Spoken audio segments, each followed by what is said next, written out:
Time 4 p.m. Pacific. Fuck it, we'll go live. Right. Fuck it, we'll do it live. We'll just do it live. Sorry. Do it live. All right, everyone mute.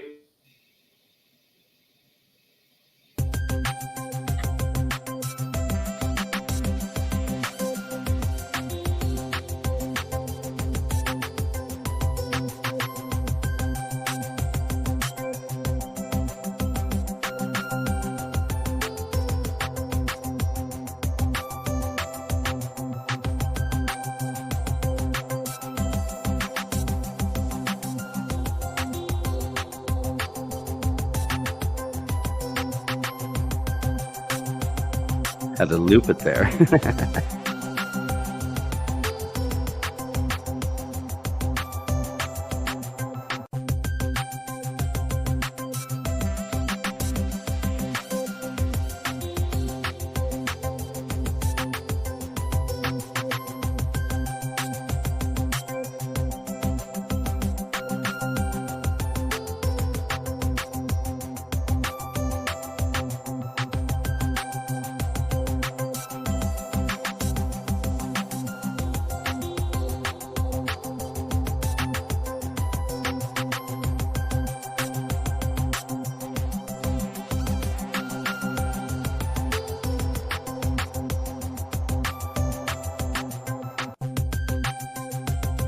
It is Sunday, 7 p.m. Eastern. Favorite place for Beth Doman to hang out is Tavern Talk with the LeafCast. Thank you all for being here. Let's go ahead and get this going, right? Ready, set.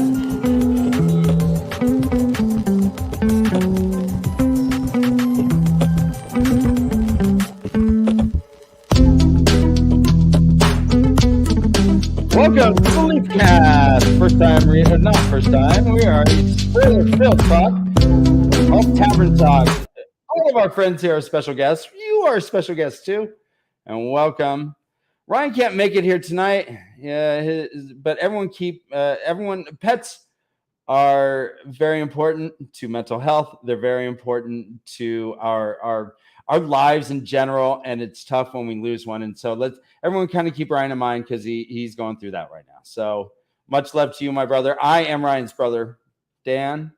And with me is Tom from Dragon Mount. We have Beth Doman from the wildly popular Twitch stream. And we have Morgan from Podcast of the Dragon. Thank you for joining us. Go ahead and unmute if you have not already.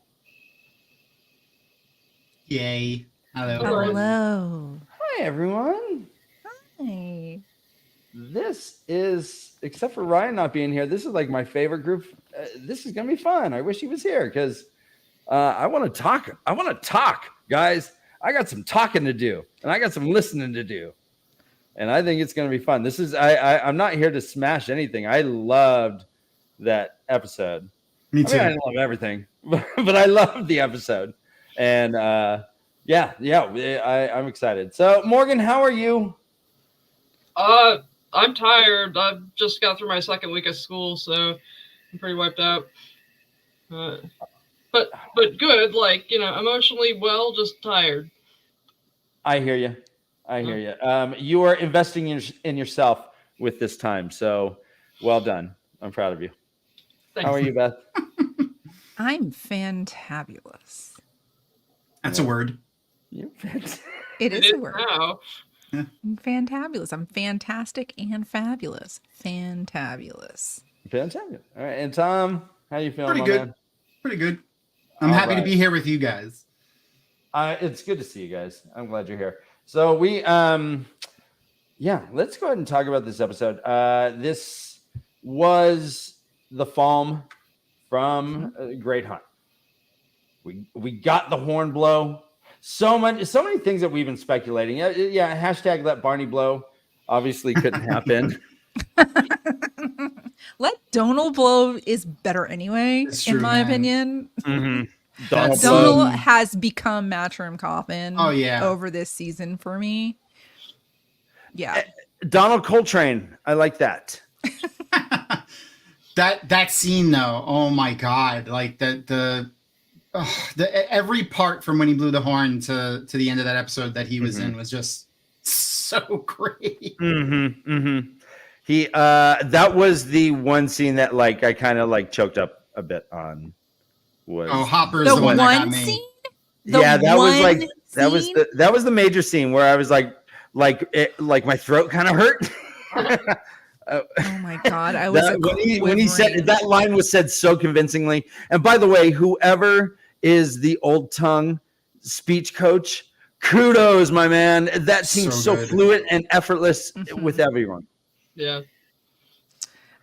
Speaking of old tongue, it starts off with the whole entire old tongue thing, and we learn that LeafCast actually kind of captured and imprisoned Ishamael himself.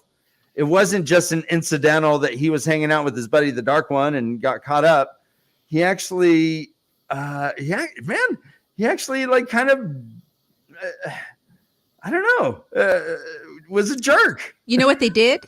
Do you remember in the beginning of the Superman Returns movie back in like 1981 when they were on Krypton? And Yeah. took the three That's what it felt like. It's exactly what I thought. and they put them in that glass shard and it was like imprisoned them. And it was Sarah Douglas is the name of the actress who played the chick. It was Zod. Kneel before Zod. Kneel before Zod. That was totally when they were doing. That's what it reminded me of. Yes. Thank you, Noman Garden, for correcting me. Superman 2. The second one with Christopher Reeve. That's what I'm talking about. I looked up that Superman movie because Lanfear's costume when she's like torching the foregate totally reminded me of it. And when I looked it up, it ended up their costumes were black and not like silver, but for whatever reason they had that whole vibe, and I was that's like major Superman vibe, you know. And I was like a little kid when I saw that movie, but like I've never forgot it. It sticks with you, right? See, we had 2 different episodes, 2 different. And when you said that, I could totally picture it. Like I hadn't put that together, but yeah. Anyway, sorry. No, don't apologize. And guys, Ishamael and Lanfear are an adorable couple. When they're sitting on that, looking at the seals all adoringly, she's stroking his hair. Oh man, I'm shipping them. I got a similar vibe, like that they may have been a couple after that, like. Or like I couldn't tell if it was just like familiarity or like sexual. I don't think it was sexual. I got weird platonic friend energy. Like I don't know, it was weird all over the place. No, they've benefited. There's benefits in there. You think so? A few times. Yeah, probably a few times. I mean, I get like step sibling vibe that have boundaries and they're not going to go there. Step sibling vibes is actually trending on Pornhub right now.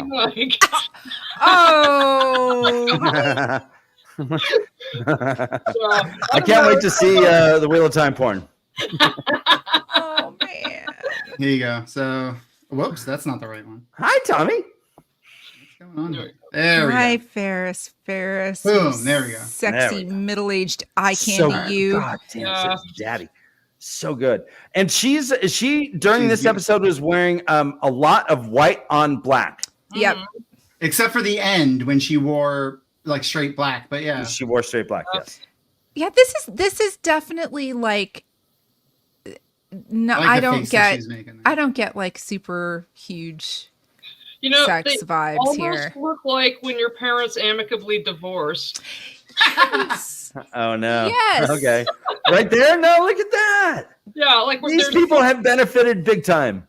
Yeah, but that they amicably divorced because it's sort of like at this point, you know, he leaves and he's like, she betrayed us. You know, he goes after she left and he breaks the seals. He goes in, he talks to Suroth. He's dusting the seal dust off his hands, but he's like playing it real cool there. So yeah, I don't know. As they're like, oh, there are our children. We're amicably divorcing, and here are all of our children. There's all 6 seals too. So they're like they're at the soccer game. One person came in from like the suburbs, and the other one lives about 25 miles away, and they're sitting on the benches now watching their Yeah, Ishamael is definitely the one that drives the kids to soccer. He's very tired right they're now. like those parents that split up and their kids are always confused. Speaking of kids, yeah. Speaking of kids, we have the altar boys from the White Cloaks. Love how their costumes got like an uptick. Like the camp kid in the first season was just like all in gray. He was just a servant. These are the actual like squires. Maybe I don't know. I made that. You gotta figure Dane was one of these kids at one point. Probably, yeah. Dane was never a child. He was always just handsome beef. Yeah. There is a Roman Catholic vibe to the White Cloaks in the books in regards to the Inquisition, in regards to the questioners. Those altar boys really hit that hard on the head. Yeah, there he is. Did we ever see who the one from the preview that everybody was like, that's Bayer? I mean, it's clear to me that they merged Bayer and Dane Bornholt together at this point. But that was it him with his mask up and look? No, it was a guy who looked like the Flock of Seagulls. Yeah, the guy from Flock of Seagulls. Yeah, and like we never really we just had one split second of seeing him on camera, and that was it. And there was a lot of buildup. Bornhot.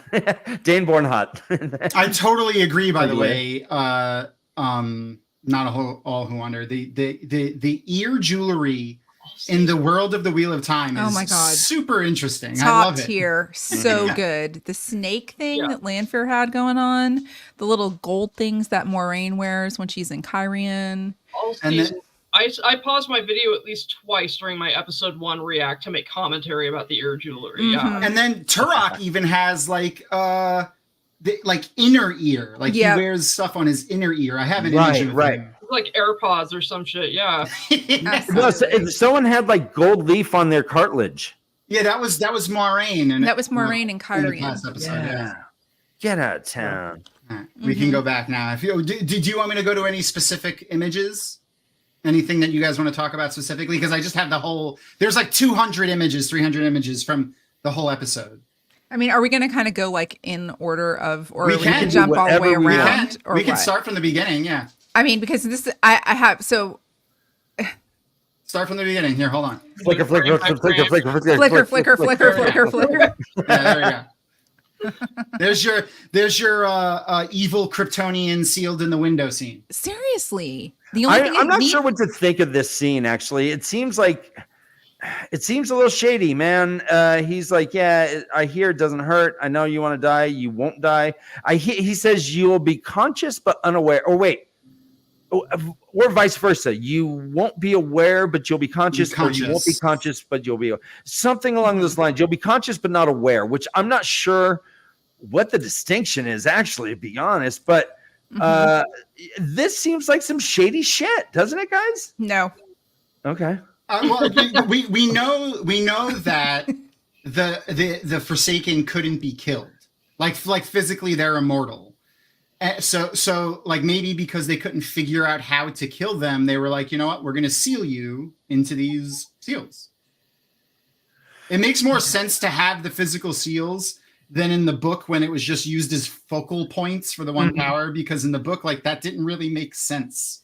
No, I'm not complaining about the dynamics. I'm complaining about the actual what we're watching. We're watching Lews Therin condemn a guy to eternal slumber because he doesn't want to go through this again. He said, I don't know what the crime is. We don't hear what he's being told. He's just being we're just seeing him in the sentencing phase. This is the end of the War of Power, though. So, like, he's been a general of the Dark One's army. He's done plenty of a horrible thing. Well, was it? Well, yeah, and I guess so. Was this before or after the what we saw last time we saw 3,000 years ago? After okay. He's probably shrugging over armies of Trollocs and like, they're not evil, they were just hungry. Yeah, I'm guessing. Then at some point soon after this, the Sidene gets tainted. It could actually happen when they seal him. Yeah, that's what I was going to say. So this has changed the dynamic of how the taint occurred. And I'm wondering if this is contributing to the taint, because this seems like an evil fucking act, guys. I don't know. Why do you think it's an evil act, Dan? Because I mean, seriously, Ishamael is the Geneva Convention would not agree with this. Well, the Geneva Convention doesn't exist in the Wheel of Time. The Geneva Convention would agree with, and they would agree with imprisonment. And this is a magical form of imprisonment, of making sure that he is not able to come back out. Because when they did this, they did not realize that the seals, or that the Dark One's prison would be able to be, re-accessed. They thought that they were doing it permanently. And I don't think he's crying out in pain here. I think he's just crying angry out because he's frustrated and scared and angry. And but to say that you don't think that this is right, this is like the most humane thing you could do without killing him. Oh, well, I mean, we had heard before that it was an incidental thing. I'd never considered that Luz actually would do it on purpose. So seeing it there, I guess, was a little jolting to me. I'm like, what? Who are you, Luz? I sort of and your 8 henchmen. I feel like your rationale, Dan, you would think that Egwene, after Rena took off her cuffs, should have taken her down off the post, and No. She said I'm going to kill you, and I'm glad that she stuck to her word. I was a little. I will be honest. I was a little disappointed. I was a little disappointed. I don't know about disappointed, but a little bit. But I feel like it was a little. She maybe should not have killed her like that. That was just the morality of it is just so. You can't put yourself in the position, obviously. Should she have died? Yes. I feel but also maybe not. Especially when you're thinking of Egwene, future. How spoilery are we getting for the books? Oh, absolutely. Everything. Okay. Full spoilers. So if you're thinking of the leader of an entire people, especially everywhere everyone is a nuclear weapon in the Aes Sedai, you don't want your leader to be bloodthirsty to the point of where, if they feel, even if they've been personally wrong, they should still be able to have a different type of morality than put people to death. In senses like that. Obviously slavery is horrible, and we shouldn't the nobility and the government of the Shanshin for sure, but this is just so. It was brutal to watch, and she didn't feel, she had feelings afterwards. You could see it in her face that she maybe thinks that she did the wrong thing. I think she's going to have some sort of trauma around this, and it's going to be a reoccurring thing with her in the future seasons, where she has to fight with brutality / what she did and kind of stuff like that. I feel like it's a missed opportunity for a really great plotline, because Rena being killed, and Sita, even though she was unnamed in the episode, when Nynaeve and Elaine captured the Suldam, it was Sita, right? They both died, and with them dying, the collars fell off of them. So the whole plot line of the Shanshan finding out that Suldam can also channel is kind of gone now. They're going to have to find out another way. They're going to have to find it another way. So does that open up the door to Aegeanin being one of the people who gets left behind, who Karagi?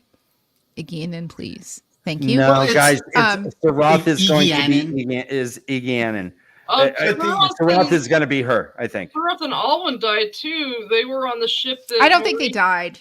Moiraine sent her fire dolphins at them. You can see. I love fire dolphins. That's fantastic. That's forever. That's what they're called now. So I think they jumped off the boat. No. But also, there's a ton of other Suldam that can get collared and discovered. Yes, but how is that going to play? The only other Suldam in the books, canonically, who is collared is Bethamon.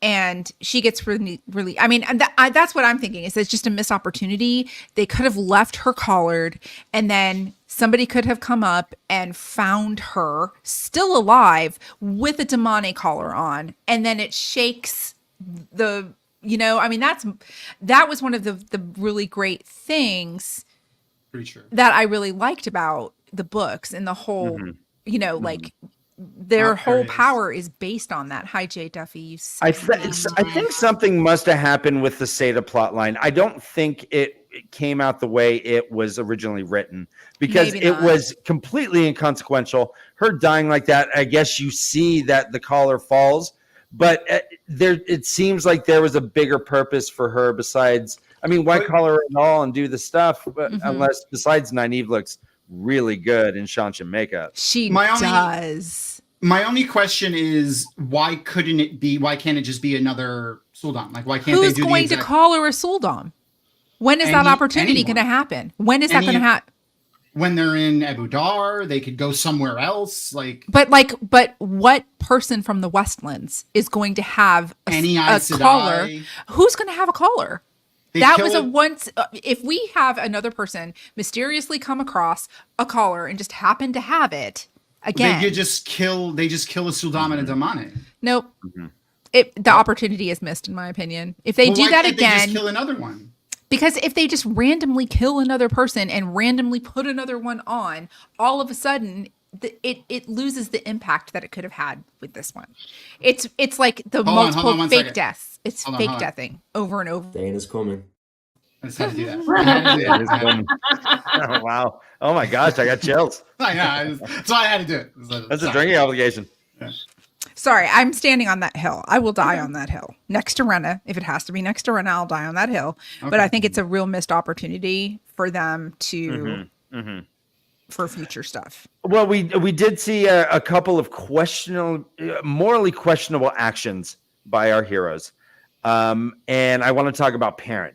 So, I mean, without sounding rude. That's interesting. Joffrey Baldhold looks over, sees his colleague getting attacked by a dog. They're in battle. He kills the dog. Do you want to go through the episode, or do you want to just jump around? Oh, yeah. Well, I was just jump up, and jump. I was going to ask which morally questionable action are you more okay with?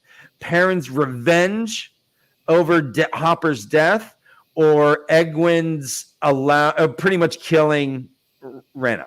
I don't think it was a revenge on death, though. Like, especially because they're going to be fighting the White Cloaks at any moment. But Two Rivers was ostensibly on the White Cloak side up until then. No, he wasn't. No, he wasn't, because he got attacked by attacked by Valda. Valda was on top of him. Valda was on top of him. But not to Dane. Dane doesn't know that. Okay, but that doesn't change the reality of what happened. This was an ally, his friend. He gave him a nickname and everything. Hey, Two Rivers, blah. And then he sees him kill his dad. So but it perfectly sets up. It perfectly sets up. I like it. I like it, but it is very no. It was a revenge kill, guys. Don't sugarcoat this. I disagree. His dog got killed. He got really, really pissed, and that was the first guy he went after. Well, I disagree. That should be a poll. Can you do a poll, Tom? Sure. Well, I don't have the YouTube. Oh shit. Okay. I mean, no, I don't disagree with you. I don't think it was necessarily like a revenge kill, more so much as a heat of the moment kill. Battle rage. There you go. Battle rage. 100%. Perrin is a barbarian wolfkin. That's his class. Correct. And he grabbed an axe and he avenged his friend. The way I saw it. I mean, you could but it wasn't revenge. Way. Revenge is not necessarily. Revenge is planned. Yeah, I would say avenge. I would definitely say avenge. And this, like I said, they were already. He was all they're going to be fight. It's not murder. They're in the middle of a battle. He murdered him. No, he didn't. He was there wasn't hand to hand. He just got him from behind, got him right in the belly. There's no fair in battle. You don't go, excuse me, sir, I'm gonna attack you now, sir. Just turn around and defend yourself. That's not how battles work. It was very much initiated by the White Cloaks. Now, if Perrin had come in and said, "Oh, there's the asshole who almost killed me and Egwene," and he had instigated it, and had killed then it would be revenge. But he didn't start it. He finished it. I will say And that I there's love a their armor, difference. though. I love their battle They definitely stepped it up. Yes. Yeah, that armor is awesome, and I like that you can tell their rank just by their awesome armor. They don't even need patches. Patches. We don't need a sticky. Yeah, they also got these The sunbursts. Yeah. Yeah. But they have different colors too. I didn't notice Valda's. We'll have to check when we get to his scene, but if Valda had a different one. He has a weird face on his shoulder. Yeah, I must be a terrible person because I don't think either of those actions were morally questionable. I think they were maybe morally neutral, but I don't think either of them were questionable, which is maybe a fine point, but yeah. No. But I no. It's not. I don't want to say morally. It's just it's only in the sense of Egwene, really, because she told her she wasn't going to kill her, because it wasn't in a battle. It wasn't in the heat of battle. And she physically picked her up and put her on a hook and then left her there to die. It wasn't like they were in the middle of a fight and she killed her. It was more, that was a murder, where Perrin's was a... Can you show Hopper dying and then the change in Perrin's face? He gets all. Tell her she wasn't going to kill him. She said that the only way she would get the collar off is if she took it off of her. Yeah. Which is basically true. She took it off of her and then she let her die and the collar went off, so I feel like that's a fine point, but... Yeah, well, I mean, like, you're not going to argue semantics when you're choking to death. Yeah, and I don't know. I just feel like it was perfectly fair. I feel like Egwene's morality is showed perfectly when she's like really struggling with about who to fight because she doesn't want to throw fireballs, and then she sees White Cloaks. She's like, oh hell yeah, I'll totally murk those guys because they're assholes. Yep. She has no problem fireballing them because she knows what they are. And but then she questions it when she sees them saving people. Yeah, and then she's kind of like, no, and there it is. There's the scene, actually. Here there's all of these civilians all work. She's like, yeah, I'm not going to do it when there are children and civilians. And then at that point, she spits it out and is like, fuck you. And no, I feel like... Well, I actually would argue that she noticed the White Cloaks were saving people, and then she didn't want to kill them anymore. Yeah. And I think she was happy to throw that fireball down there. The first one, the first one. Sure. But when she didn't because there were White Cloaks intermixed with civilians, and she's like, I'm not going to do that. And then, at the point that he left Renna there, it's just sort of like, why would she take her down? I expected her to just beat her to death with a pitcher or a rock or something like that. You've gone past Did I? Hopper, haven't? Well, maybe not. No, it happens now. It happens in a second. Yeah. So there he is. There okay. Jesus, I took so many fucking pictures. So awesome. Okay. Thank you so much, Tom. All right, there we go. There's Valda. See, he comes in in a maniacal rage. Look, it's permanently injured, I think. Yeah. And then there's Perrin's look of fright, of surprise. Valda's like, I want to kiss you. Come here, let me kiss you. That's what it looks like. He's not a bad looking man, I will say. No, he's a very handsome man. Oh, now he's angry. He's very angry, Valda. Very. I'm glad he got the act. God, I'm gonna cry. cry. Nope, I can't do it. I can't. Let me know when you're done. Let me know when you're done. I can't. All right, Jeff from Ballhold did nothing wrong. He's like, oh, my buddy's getting chewed by a okay, so here's all right, we're past the dog now. So here's Perrin's now watch his face. Watch his face transform. He's like, that fucking guy, I'm gonna kill him. I'm gonna so kill him. And he goes right out and does it. Oh, I forgot about this part. All right, no, yeah. By the way, so why does he see this? Because he's a wolf brother. So can he see all dead wolves when they die? Maybe. Okay, so did you see? Did you see? Now look at him. Look at him. He's like, where is he? Where is that old man? Hey, you. Ah, there you are. You're right in front of me. Clunk. Right in the kisser. Well, that's exactly what happens in the books. Yes. So I mean, it was a vengeful killing. I mean, and we have. It was a battle rage killing. That's not vengeful. That's the heat of battle. That's different. Yeah, vengeance is something. It's not vengeance. He killed the man that killed his friend in the heat of battle. The only difference is that it's Jeff from Bornhold and not some random unnamed white cloak. And it's like, it's not like you can't do vengeance in hot blood, but it's sort of like, it was so quick. If he was sort of like, okay, I've got to go get that guy, and it took him time to track him down, at that point it's vengeance. But when it's literally like, 30 seconds, I'm going around the corner and I'm going to kill that guy, I feel like at that point it's a little bit different, I'm getting the pictures back. 1 sec. Well, let's talk about Rand then. Rand walks right up and sees Turok. Turok, This was like, the best scene. I loved this so much. and he Indiana Jones him, right? Yeah. He just shoots him in the dick. I have that clip. I put that clip in my review too, because I was like, that's perfect. Here, hold on. It was perfect. Oh God, I was not expecting it. Like when it happened, now, the look again, on my face. Oh, Rand did not have to do this, guys. He could have when just. I watched that, no, he totally had to do that. When I watched that, I fucking paused. He totally had to. Here we go. I think it might autoplay. I paused it didn't. Because like I haven't been able to edit my video yet because I've had too much schoolwork. But I was just sort of like, so my hope here is that Rand just completely kills all these people rather than wasting our time having a sword fight. Me too. And then Right? I was expecting, fireball or something, and instead. We can hear you. We can hear you still. I love it. And instead, getting that awesome, just yeah. I just felt like that was perfect. But if you want to pause and see Rand's facial expression after he does it, because he looks fucked up, almost like he didn't know where it came from. Well, yeah, and that's the thing. Like he has, but when you think of those things, so, and when I did my video, it was like I talked about how Rand almost accidentally kills Turok, right? It's not because he's like this really well-versed sword master. Mm-hmm. He almost by accident, Turok almost falls on his sword, basically, and he dies.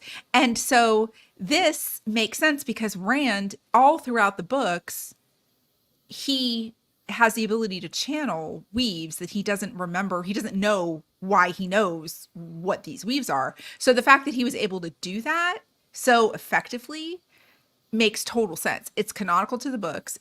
It's, yes, this is different than the way. They also the only thing I don't get is why it also didn't kill Turok's voice. Like, well, he stopped it from killing him. He didn't want to kill him. Rand would have viewed him as a slave. Got you. Okay, yeah. I missed that. Okay. Like he would view him. He would have viewed him as like he probably the person he could question. Like, where's Egwene? Or like, oh, this person's probably being held against their will because he's probably a slave too. Or just unarmed. He was unarmed, yeah. But you could see Rand's face when he kills himself. He's like, all right, whatever. He's like, that's weird. And then they all kneel to him. Weird. Where'd we read about that?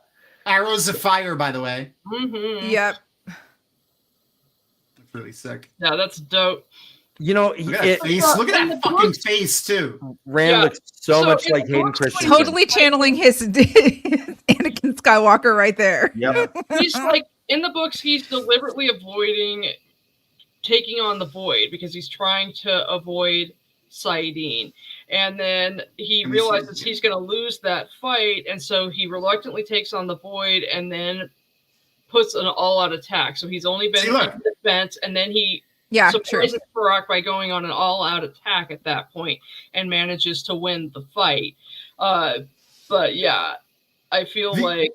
But he also gets yelled at so much in the book when he fights with the sword instead of just using the one power. Like, why are you putting yourself... Like, it's one thing to train with the sword, to be prepared, but to get into a real fight where it's life or death and use a sword instead of just using the one power, like, that's dumb. Yeah, especially in this situation. So this was a wonderful scene, and I was so happy with it. Yeah. No, I guess I'm just saying. So I think this is the first time we've seen Rand kill a man, let alone a 12. He does so pretty impassionately, and he says beforehand, "You did this to her," or something along those lines. So this was a direct because Egwene was captured. That's revenge. That's revenge. Yeah, there are more. To me, I'm not saying that they were wrong decisions, but I mean, they do cross some morally ambiguous lines this episode. It's warfare. War is morally Listen, ambiguous. All war Is is a morally crime. ambiguous. Yeah, Exactly. all war is crime. All war. Wow. Like, it's war. It's battle. You're killing people. Like, it's all bad. None of it is good. Yeah, I don't know. All I don't know. right, if I'm we going can back to blame the point that we were wrote at. stuff on Egwin. Egwin. I mean, yeah. Anyways, who cares? Let's All right. talk Moiraine. All right, so Go ahead. after we left Oh my God. the White Cloak camp and we're in the ways. Lanfear looks amazing. So I'm telling you Yeah. what, like, I'm not into girls, but if I was, I would be so into Natasha Oh, O'Keefe. Like, dude. she would, Oh oh my my God.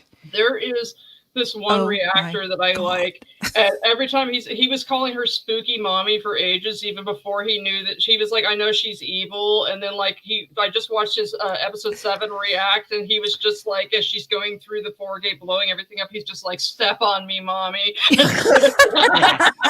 She's a total MILF. He's She's like, a I don't MILF. care about these people. It's just so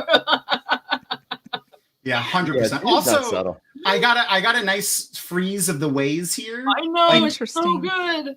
It looks really good. I It actually looks better really than like season it. 1, that's for sure. Yeah, now that they have a Mhm. budget. Yeah. Right. Would Machin Shin mess with a Forsaken? Would Yes. it? Oh, yeah.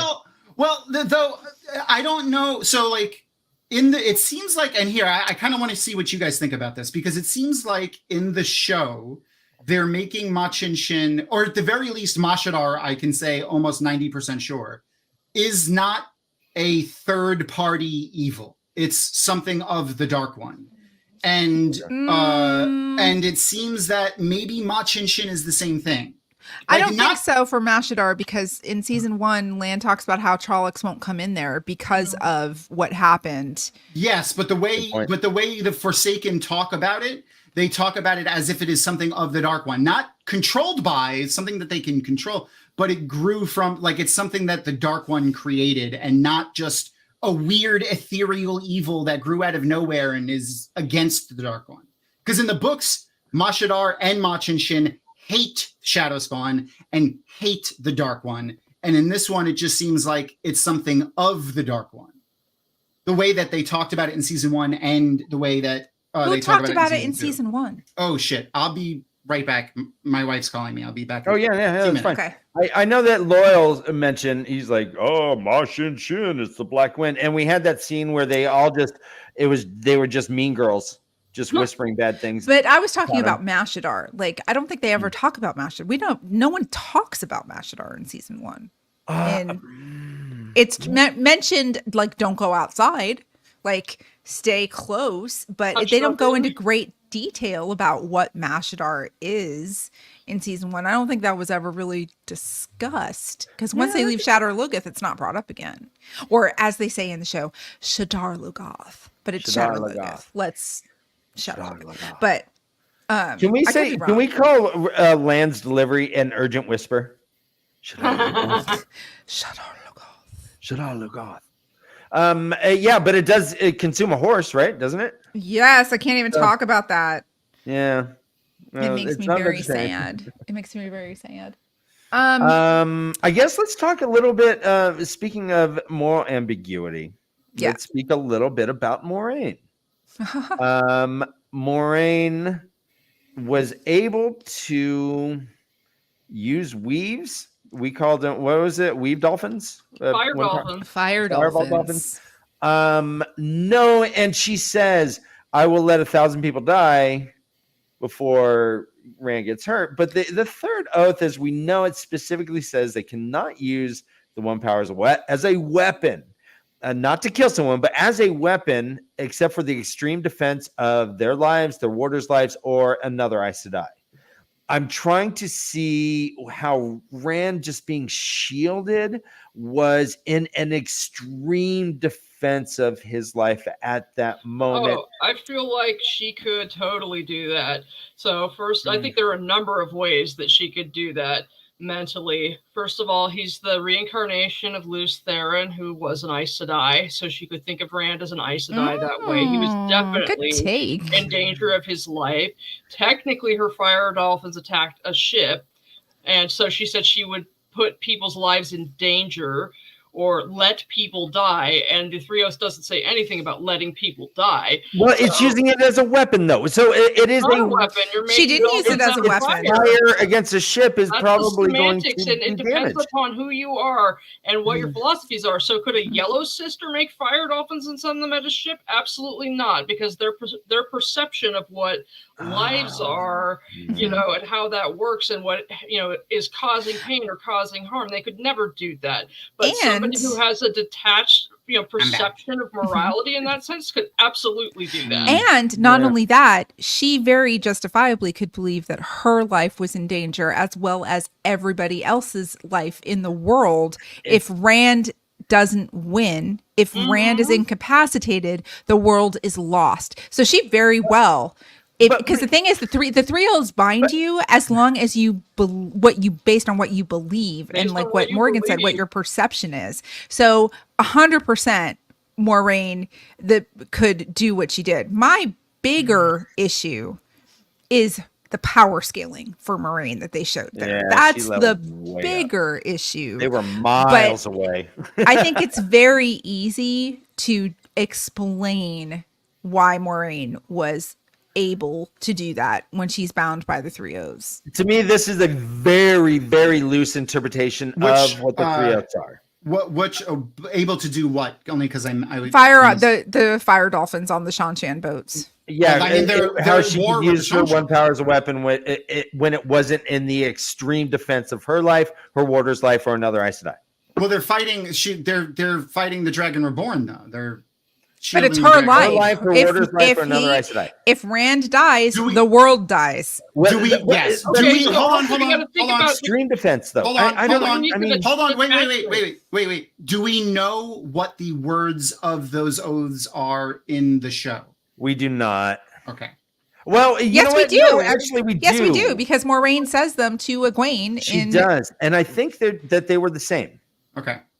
So it is the extreme defense of your life, your warder, or Extreme another. defense of the entire world. Okay, also, If- No. If Rand dies, the Dark One wins. This is a. Hold you on. can't use the one power as a It's a weapon. loose interpretation. You You can't. can say- Yes, exactly. It's all open to interpretation. That's one of the things that makes the 3-0s so like wishy-washy. Is it completely up to the individual? Which is why I feel like a yellow sister would be far more held to account as far as oaths against harming than say a white sister. A white sister would be able to logic herself in all kinds of ways out of being able to harm someone. So, but like Moiraine made basically a torpedo. Thanks, so Flash. it's sort of like, and the oaths are, you cannot use the one power as a weapon, except for extreme defense, la-di-da-da. You can't use it to make a weapon for one person to kill another. So what she did was to use the one power to make a weapon. Not for a weapon for one person to kill another, and not to use it as a weapon. She simply used it to make a torpedo, which is Yes, and kind she of like- attacked boats. yeah, used it as a torpedo to hit a boat. And it's like the people on the boat are collateral damage. And Leia in chat makes a great point, if I Where? can find it. So Leia says, as from an engineer in the military, you take 3 types of kills into account. Mechanical kill, there you go. So yeah, it's just sort of like it's all a matter of degrees. And as far as Moiraine considers it philosophically, doesn't count as far as the 3-0s. And I think Right back that, again. yeah. But we're not the oath doesn't state killing. The state it says using as a weapon. So She that didn't I use mean it I as guess a that's where weapon. I mean. So yeah, Leia, you are true. That is correct. It would have been technically a mechanical kill. It was Used it to make a weapon, instrument. and she didn't use it to make a weapon for one person to kill another. She literally used it to make a fire torpedo and send it at a boat. Yeah, I mean when she I mean the ferry was one thing. There was no one on it, and she created a turbulence where the ferry was just going to go down. She didn't destroy it. It was to me. She would have been using her one power as a weapon to blow up the boat, which she didn't do. She instead just made I don't But know. you can blow up a boat. A boat is So a many person. people. She blew up every boat, guys. Every boat. But she didn't blow up Lan people. had to stop There her. were Lan's like, people on the bro. boat, but that's I different. think Plus- they're all dead now. It's cool. And she's like, well, Okay. But she was also sort of like to defend an Aes Sedai, which ran as the reincarnation of an Aes Sedai. So I feel like, because the three oaths aren't about like what, in a court of law, would a jury convict you? Probably, but it's not about a jury. It's about what will your mind let you do compared to what this artifact has bound you to. And I feel like absolutely she would have been able to work around that. So, but can we call it morally ambiguous in these terms? Or no? Yeah, sure. I mean, I think that anything as far as, like warfare is morally ambiguous. I mean, I don't think that's an argument. Sure. Yeah, no, I hear. I hear you. I don't know. I to a certain degree, it's I struggle a little bit with it. I mean, so I wonder. So let's say we have an Aes Sedai who becomes schizophrenic and is convinced that people are going to kill him. They can just use the power like males, right? And just start blasting people. Yeah. 100%. Right. Jesus, man. It's one of the reasons why the oaths are so flawed. It's fucked up. I mean, she blew up every fucking ship, guys. There was not a boat that was left. I don't think she blew up every ship. I think she blew up one or two ships, and then the fire spread to other ships. I know. I agree. I agree that there was mass destruction there, but I do think that the fire spread from one ship to another. Blew up the ship. Okay, sorry, I'm back. But the bigger issue, if you want to talk about the three oaths and how they're used, right? I think the bigger one to question would be Moiraine, because Moiraine was on the top of the tower, right, as a Damani. How was she doing that? Yeah, how was she doing that? And in the books, the Aes Sedai who were previously, or the Damani who were previously Aes Sedai, they weren't able to be used in battle because they were still held to the three oaths. Yep. So that's specifically talked about in the books. So I think that's the bigger question. Like, if you're going to question like the ambiguity of the three oaths, how was Moiraine up on that tower? Although I don't know if she actually fired a fireball at anybody. She did. She did. Okay. Yeah, so she still has her tongue, doesn't she? Yeah, a bunch. Yeah. So I think that's the bigger question. Like, if you're going to question what they're dealing, how they're dealing with the Aes Sedai and the three oaths, that should be the one that you should be looking at more so than Moiraine, because you can easily back into Moraine's justification from multiple angles. But Moiraine is another story. I hear exactly what you're saying, and you're making very good points. I was. When I went and read the oath after, I was like, Jesus, this seems like the wording of the oath is just open enough that she could convince herself that this was the case. That's the point. That's why the oaths are done like that. The truth an Aes Sedai tells you isn't the truth you think it is, right? That's why most smart people in the world of the Wheel of Time know the oaths are pretty much worthless. Like they don't really hold them much to anything. Right. So if anyone is trying to still Rand, justifiably, any Aes Sedai who believes that the Dragon Reborn should not be stilled needs to have his power for Tarmogoyf, can justifiably kill the person trying to steal Rand. Yes, because if Rand dies, the world dies. Yeah. Yep. Wow. Which means they die, which means their life is in danger. Yeah. I mean, that's just one way, and that's just one way to come into it. That's just one way.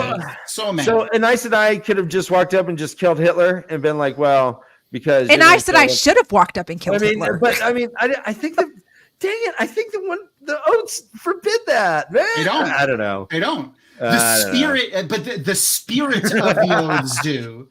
But the wordings of the oaths do not. And that is why most people in the world of the Wheel of Time that understand the One Power, understand Aes Sedai, and know what the oaths are, know that they're not worth anything. Like, the Aes Sedai can do whatever almost they want. They are bound, and there are things that you can get away with them because of the oaths.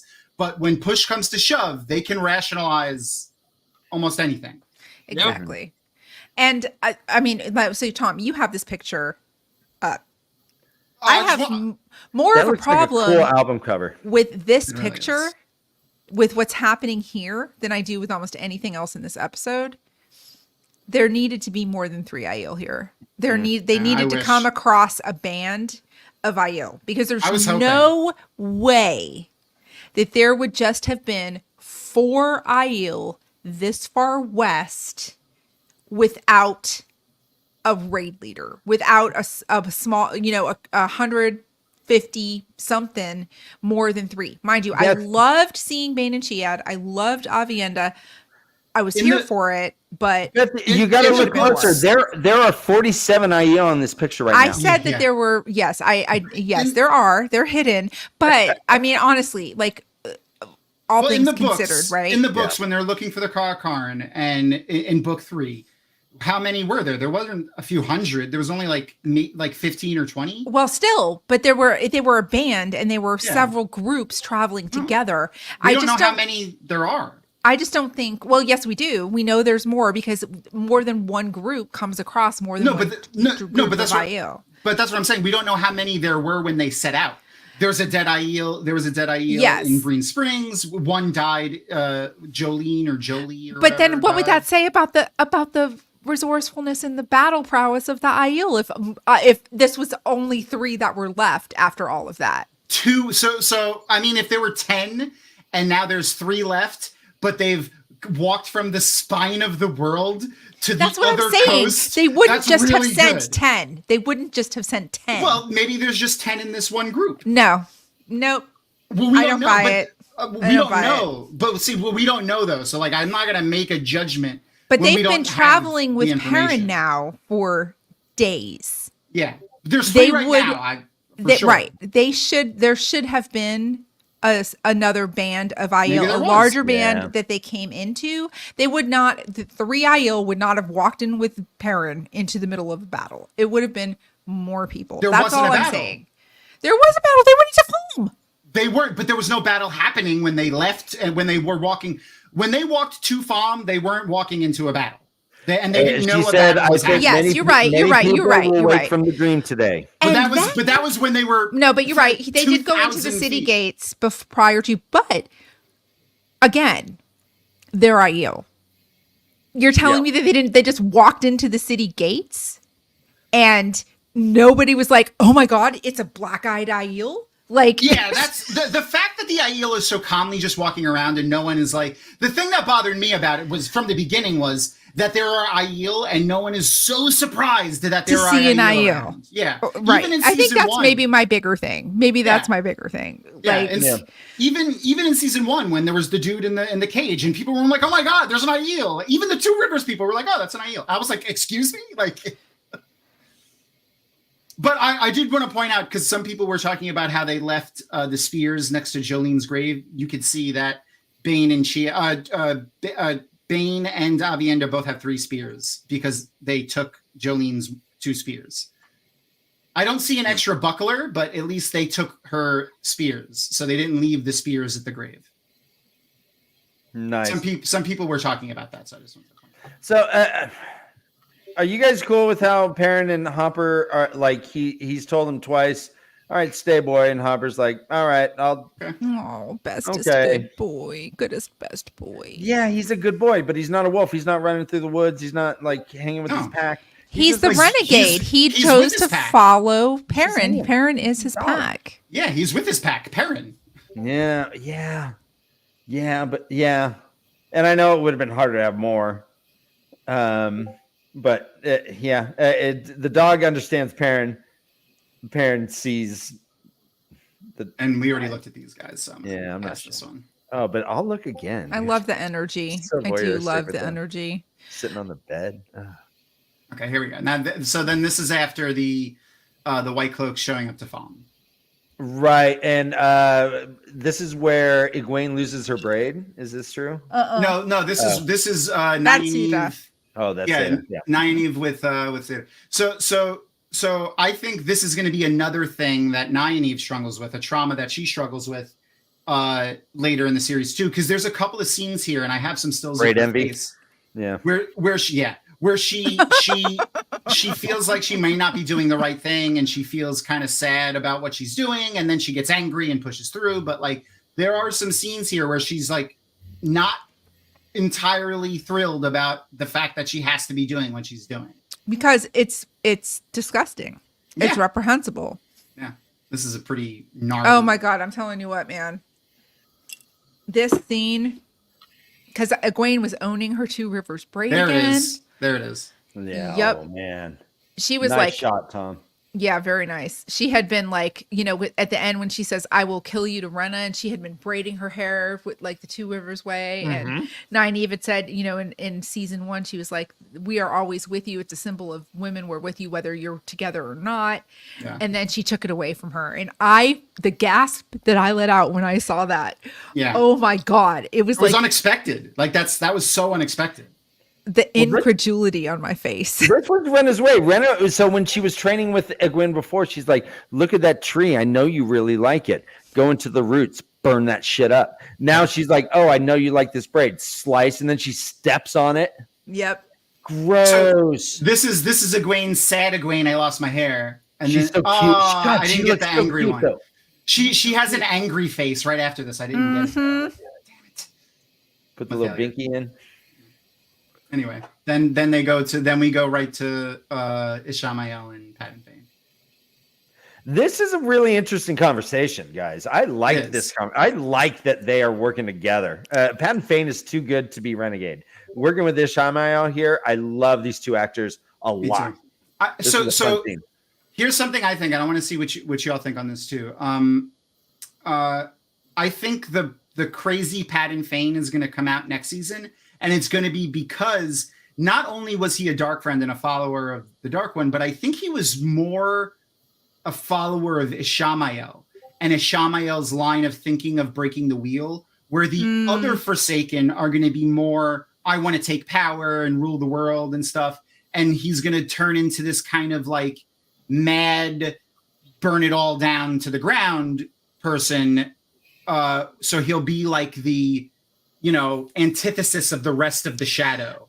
I think he's going to go mad because he's going to feel the effects of no longer having the knife. Yeah, he me doesn't too. realize what he's giving up when he gives it up. That's a big not part of look it too. Yeah. happy when Ishamael told him to give it up. Yeah. And I was like, because I didn't, you know, obviously they're going to do something with him, but I felt like it would be a really great way to tie up his arc, to have Matt just, you know, when he came out and just stab him and be done with him. So I was a little surprised that they had him run away, because I was expecting they were going to tie up Padan Fain real fast. But Yeah, that was a weird reaction too. But I'm glad he's not dead. I like every time he's on screen. He like was his whistle. underutilized this season big time. They had so many opportunities to kind of give him more of a spotlight, and they just really didn't. And maybe they're setting it up that, you know, he'll be one of the supporting villains in a bigger capacity next season. But I think he's going to be the wrench in all of the Shadow Spawn's sides in the future, because he's faithful to Ishii. So maybe the Dark Friend social that we saw was all of like Ishii's inner circle, not just high ranking Dark Friends, but they were like Ishii's Dark Friends, his personal coterie of, you know. I'm saying, isn't like, look at the architecture in this scene. Like, Yeah, it's amazing. Was Dana part of Ishii's group, but she got killed? Was Ishii around that? Yes. That yes, early? she was, because because she talks about Ishamael. She talks about Ishamael. And she is also, we need to destroy the wheel because we have to stop suffering. Right. But she says, "I called a fade. He's on the way." Yeah. So yeah. Right. I will say that there's his face, by the way, when he says, "Give him the dagger." Yeah, he's not happy. Besides that reaction, though, I haven't seen a huge attachment. I mean, we don't have the Fain that's licking the blade, correct, and doing this Not stuff. So, not yet, but we're gonna get him, I bet. Yeah, we may, but we haven't had that so far. So it's been either really good acting as far as that goes, but the only one that we've seen had any addiction to it has been Matt. Yeah, I think we're gonna get it. I think we're gonna get it next season. So what's going to happen to Matt's murder spear, since, you know, he managed to tie it to the bedpost or whatever the post was, and keep from touching it, but he's like still got it in proximity. Is he gonna get rid of it, chuck it in the ocean? Like, what's going on? I think oh, go ahead. I was just gonna say, I think Moiraine is going to come back like into play, and she's going to be like, "Oh fuck no, we need to do something a little bit more permanent about that." Yeah, and I think that's not going to be his power weapon. No, it's not. Yeah. No. It was that's foreshadowing for his Ashendari. Yeah. Because Ashendari is also, it's more of a halberd than it is a spear, because it has they always talk about how it has a short sword blade at the end, which is a bigger blade. Right. Yeah. So like where spears look more like the one that he made, they have like a tiny blade at the end. But I think what's going to happen is we're going to get our full dagger cleanse instead of the Band-Aid that Moiraine put on it. We're going to have to get our full dagger cleanse scene back in Tarvalin or Tarvalon. And then I hope we get a quarterstaff to, double quarters, whatever, fight with Matt. Yeah. All right, I want to address that. First of all, thank everyone for joining. Like and subscribe if you haven't, and leave a comment. Also subscribe to Dragamount. That's where Tom is from. To Beth Doman's YouTube channel. She has just hit 1,000, which is awesome. Please subscribe to her, and to Podcast of the Dragon. Awesome. Really, seriously, you're going to make your lives better if you subscribe to those channels. Dude, you should go back and look at the wall sconces. I didn't really check them out before. Look at that shit. It looks fucking awesome. I didn't even notice those either. Yeah, sick. Hell yeah. Oh yeah. So we Matt, when he blows the horn, he says, "I remember," and suddenly does some cool fucking bow trick, bow staff trick, and kills a lot of Shanshin. If we get that scene that you're talking about, Morgan, the bow staff scene against Galad and Gawain, does this diminish it a little bit, knowing that he got powers from the hero of the horn? That's not where it came from. That's not where it came from. He remembers because immediately after he says, "I remember," it's not immediate after that bow staff. It's, "I remember," and then Arthur Hawkwing says, "We've fought at your side a bunch of times before." Like, I'm a hero. Suddenly he does like ninja stuff. He's but that's not from that. That's from what he was saying. I remember interesting being a hero and fighting with you guys. Like, that's what he's remembering. Yeah, because he was flipping it when he got out of the room. Yeah, and he was fighting the Shanshin with it. He threatened Fain with it, and Fain turned around and ran away because he's a little coward. Yeah. Can I ask a question real quick about that whole horn thing? See how sad she is? So when she's repulsed, she's not sad. Yeah, she's disgusted. But okay, so was the person who said "I fought by you" time and time again, was it really Arthur Hawkwing? Yeah. Because what if Matt is Arthur Hawkwing reincarnated? Because he was standing in the very front of that triangle. What if Matt is Arthur Hawkwing? Because of his disdain for the Aes Sedai, his untrusting of anybody who has the ability to channel. I just think it would be an interesting spin if the hero of the horn who says "we fought beside each other time and time again" was some just random hero and not Arthur Hawkwing. I'm not saying Matt is in this iteration, but I really wouldn't be mad at, especially with Tuon being Shanshan and being a descendant of Arthur Hawkwing. I'm not saying it either way. I'm just saying it would be an interesting spin if the show decided to make Matt Arthur Hawkwing. It would reincarnated. Be an interesting spin. I just I don't know. In the books, Matt makes it a point to say that yes, it would. Did not Arthur Hawkwing in any of the lives that he knew him, that he thought he was a dick every time he knew him. So right, true. I mean, it's true. It is Arthur Hawkwing. If you look at his armor, it is Arthur Hawkwing's armor. Okay, I'm just saying it would be interesting spin. It would 100%. If it wasn't. That wasn't Arthur Hawkwing. This was a little random hero. This was a little bit of the issue I had with the Heroes of the Horn, is that no one was named. It very easily could have been where Matt goes, Brigitte and Rogue Shigula and Uno. And are you Arthur Hawkwing? He's like, "We fought together time and time again." So, and then it could have easily been where they were known heroes. Instead, our non-book readers had no idea what the Heroes of the Horn are all about at all. They're like, what is They'll what talk other about smoke battler guys? because it was in the middle of the epic fight scene. Like, I guarantee in the first episode of next season, unless they're not in Falm in the first episode, they decided something else. When they first get there, they'll talk about it. I guarantee Perrin, Matt, and Rand will be sitting. Did you see Rogash Eagle Eye? Yeah, I fought next to. And Rand will say, "No, I didn't see them at all. I didn't see any of them." Perrin and Matt will. And Rand they'll will talk not about, see any of them. I fought next to Brigitte. I fought next to Rogash. But like that's what they're gonna be doing. I guarantee we'll get that scene. Shouldn't Rand have seen the Heroes of the Horn, interacted in some way? I agree. I missed that. So there's two things that I missed. Like, I wish they would have done in this thing. And one of them was that scene where they had that little conversation with the heroes, with Rand, Matt, and Perrin. I did like that, but there was just no way to do that. Yeah. In this setup, the way they had it. I can see that. Yes, Rafe did confirm Uno is Gaidal Kane. Do we know what happened to the horn? What's your guess, Tom? Tom, what happened to the horn? Tom. Oh, I don't know, honestly. Like, I think we're gonna have like find out that it whenever they disappeared, like it just dropped on the ground somewhere, and Matt picked it back up, or maybe. Right. I think it's going to get taken back to the tower, and the yellows are probably going to use it to water their plants. There you go. Why didn't they have? Why didn't they show just a half a second scene of a horn falling to the ground when they turned the smoke? What we get is that they took it back and left. Well, they had very little time to waste in this episode. We know that. Like, they had very, very little time to waste. This episode was 1 hour and 6 minutes long. It's the longest episode. And they wanted to get as much in as possible. So, like, all of that is unnecessary stuff that could easily be thrown into, oh, we found the horn over there after the heroes disappeared in next season. Get rid of Seda, man. Seda was nothing.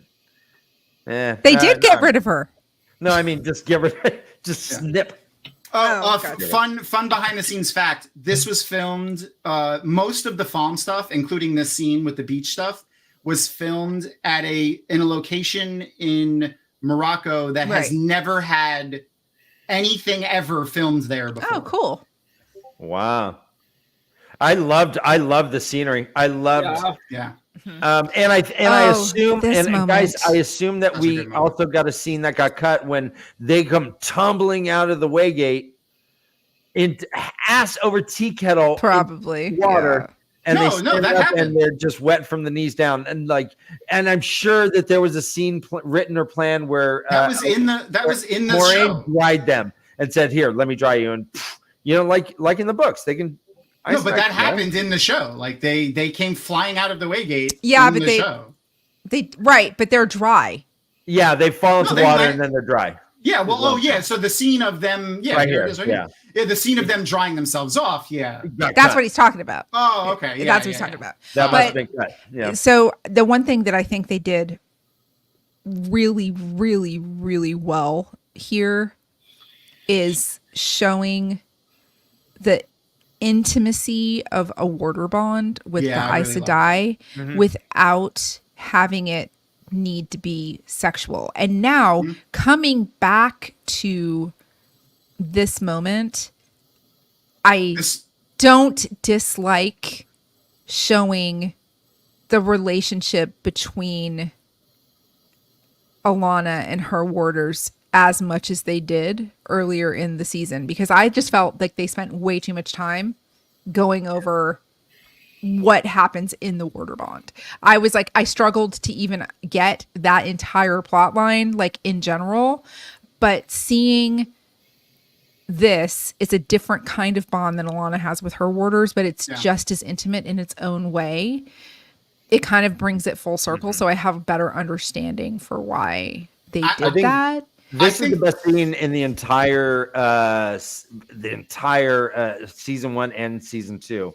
This was the only thing that made me cry this season. This and Hopper did it for me. I didn't cry there, but I cried for this. I didn't cry during Hopper. I just thought this was beautifully done. I just thought it was. And I cried specifically. I mean, even though we all kind of knew what she meant, like even I remember saying it, I think with Beth when we were talking about it, when Moiraine said, "We aren't equals." Like we were both like, "Oh, she obviously means that he's better than her." Like obviously that's what but she's not going to say that. But that, and then when she said it, I was like, "Oh my God, this is right." By the way, this is right after she said that, her face, and then his face. I mean, this just shows what phenomenal actors they are. I mean, just so good. I've been a fan of Daniel Henney for years prior to The Wheel of Time, just been a fan of his. And Rosamund Pike, just her prowess stands on its own. But the chemistry that these two have I mean, look at that. I mean, the intimacy in that moment is, and I love that they highlight that every close relationship doesn't need to be sexualized, and I just love that so much, because he knows her better than anybody and she knows him better than anybody. And yes, they share tubs and everything in Don't Bone. Exactly.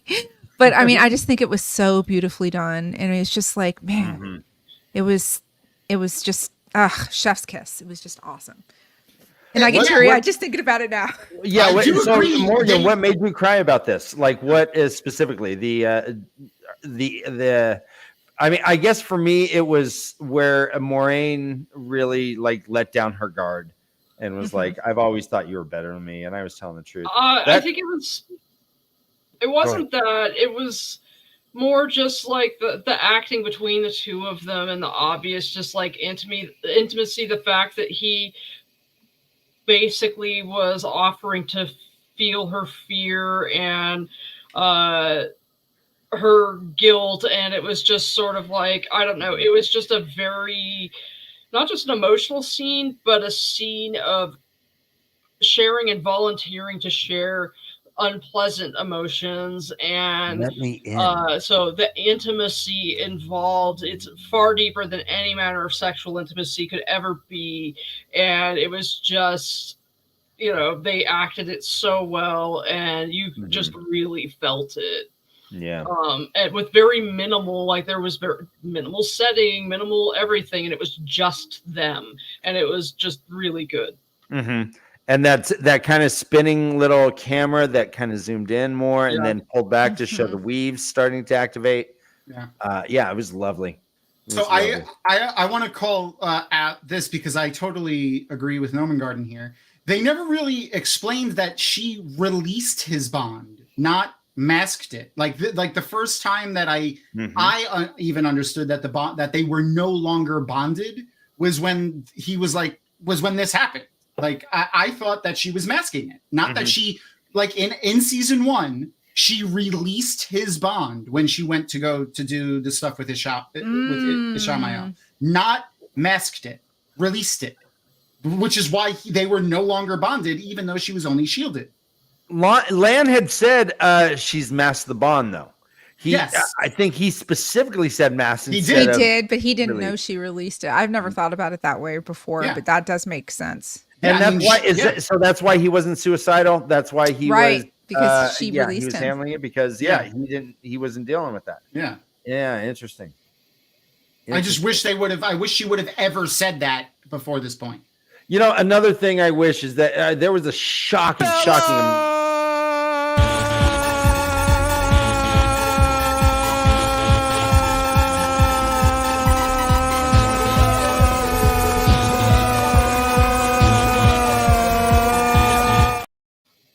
That was fantastic. No Bella.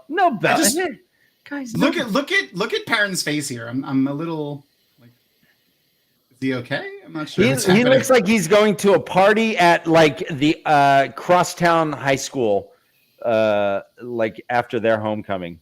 Yeah. He doesn't go to their high school, so he's just like, I'm with these people, but I'm not really sure. Right? Exactly like that. A little bit, yeah, sure. Oh, they look so badass. Look at it. That's the album cover, by the way. They look badass. There should have been more reaction to Aiel in the city. I agree. But then shit got weird. So, things happen. I guess let's talk about the dagger. and it's lightsaber Oh quality. shit! Hey Ryan. Hey everybody! I didn't even know you were here. What? I just looked over and there you were. I'm looking at you.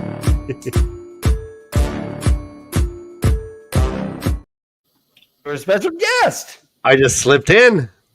Like Flynn. I thought I needed to help save you from Brother Dan's devil advocacy. Oh my God! I'm telling you, he's in top form tonight too. Where are the I horns? know. He just needs to put the horns on. And I really like this episode. Do we? Oh, look at how happy! Look, oh, that's a handsome boy. Look at those teeth.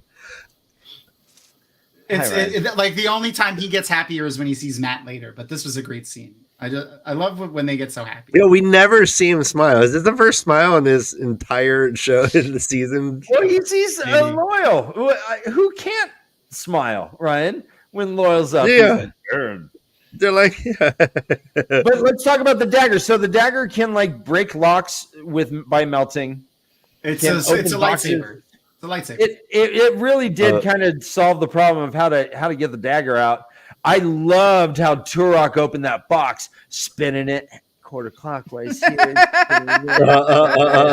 man, it was great. It was a puzzle. It made sense when Padan Fain's like, I can't open this goddamn box, and that's why, because it has all these weird turnings. I love that. Right. Having Matt just burn it open, I felt was a little anticlimactic. I guess loved it's it. dangerous. It's practicality, man. Qui-Gon Matt is amazing.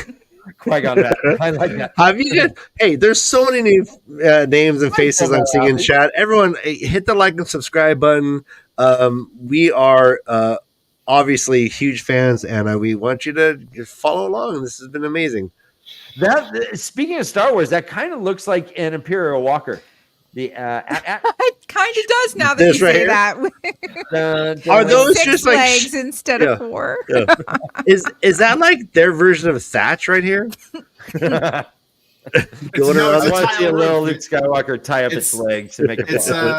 It's their version of Bran Avier's tile roof. Yeah. Knuckles mustache. Hey, buddy, Lottie. Hey, this is amazing. Lottie Dottie, we like to potty. We like to potty. Lottie Dottie, we like to potty. I like to potty too. Yeah, welcome everyone. I love you all. You're making good decisions in life. I'm glad you're here. Absolutely, yeah. And I guess you know what, on just a quick note, much love to everyone in the Middle East. This is a shitty situation, and anyone who's affected by it, I'm really sorry that you're going through this.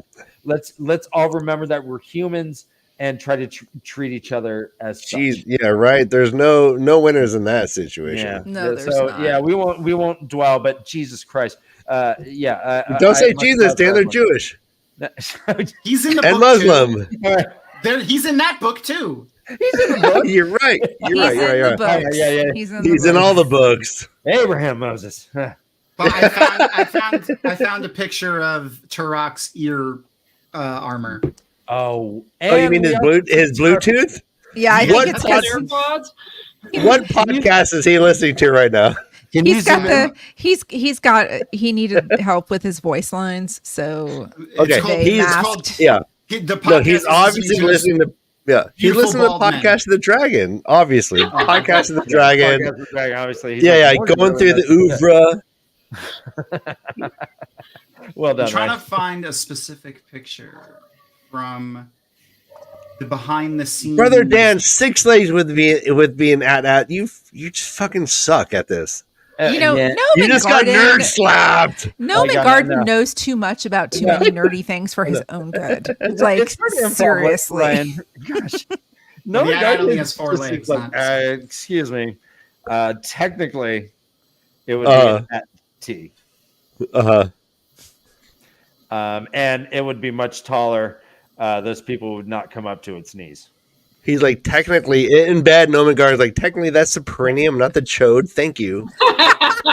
Technically. Thank you. Technically. You're now licking my perineum. Thank you. Technically, it wasn't premature. It was on the border of normal. Yeah, the average. Yeah, average. Yeah, blah, blah, yeah. Okay, let's go. We love you, Gnomon Garden. We love you. I Yeah. would give you this much shit Technically, if you we were on love my you. show. I would give you a huge noogie if I saw you. I'd give you nuggies too. So All many the noogies. Oh my god. All right, let's go to another picture. Yeah. Yeah, just potluck a picture and let's talk. All right. So this is when they first get up to the top of the tower. All right, how did the White Cloaks, who are non-readers, call the altar boys? Which is so funny. But I how call did them how do the White Cloaks know they're going to be on the tower? They have Well, because They intel. need do. to see stuff. They're And fighting the troops in the. They have drones. There was just one. They just shot one ball up there just in case. Oh Well, my no, god! they Dad, said we they specifically actually say parade. Yeah. God. Oh, Jesus. This is very funny. Jesus. Well, I love our fans. the universe is it's connected.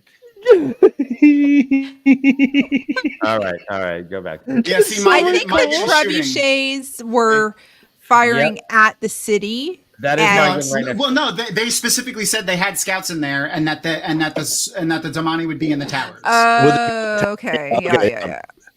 Mhm. And he's like, And I it's think they working. said- yeah, they're like to the tower, burn the witch, burn the witch. All And I think they said they had 26 witches, but there was 26, more on yeah. the boats that I guess they didn't know about. And they were the elite guard, the most powerful.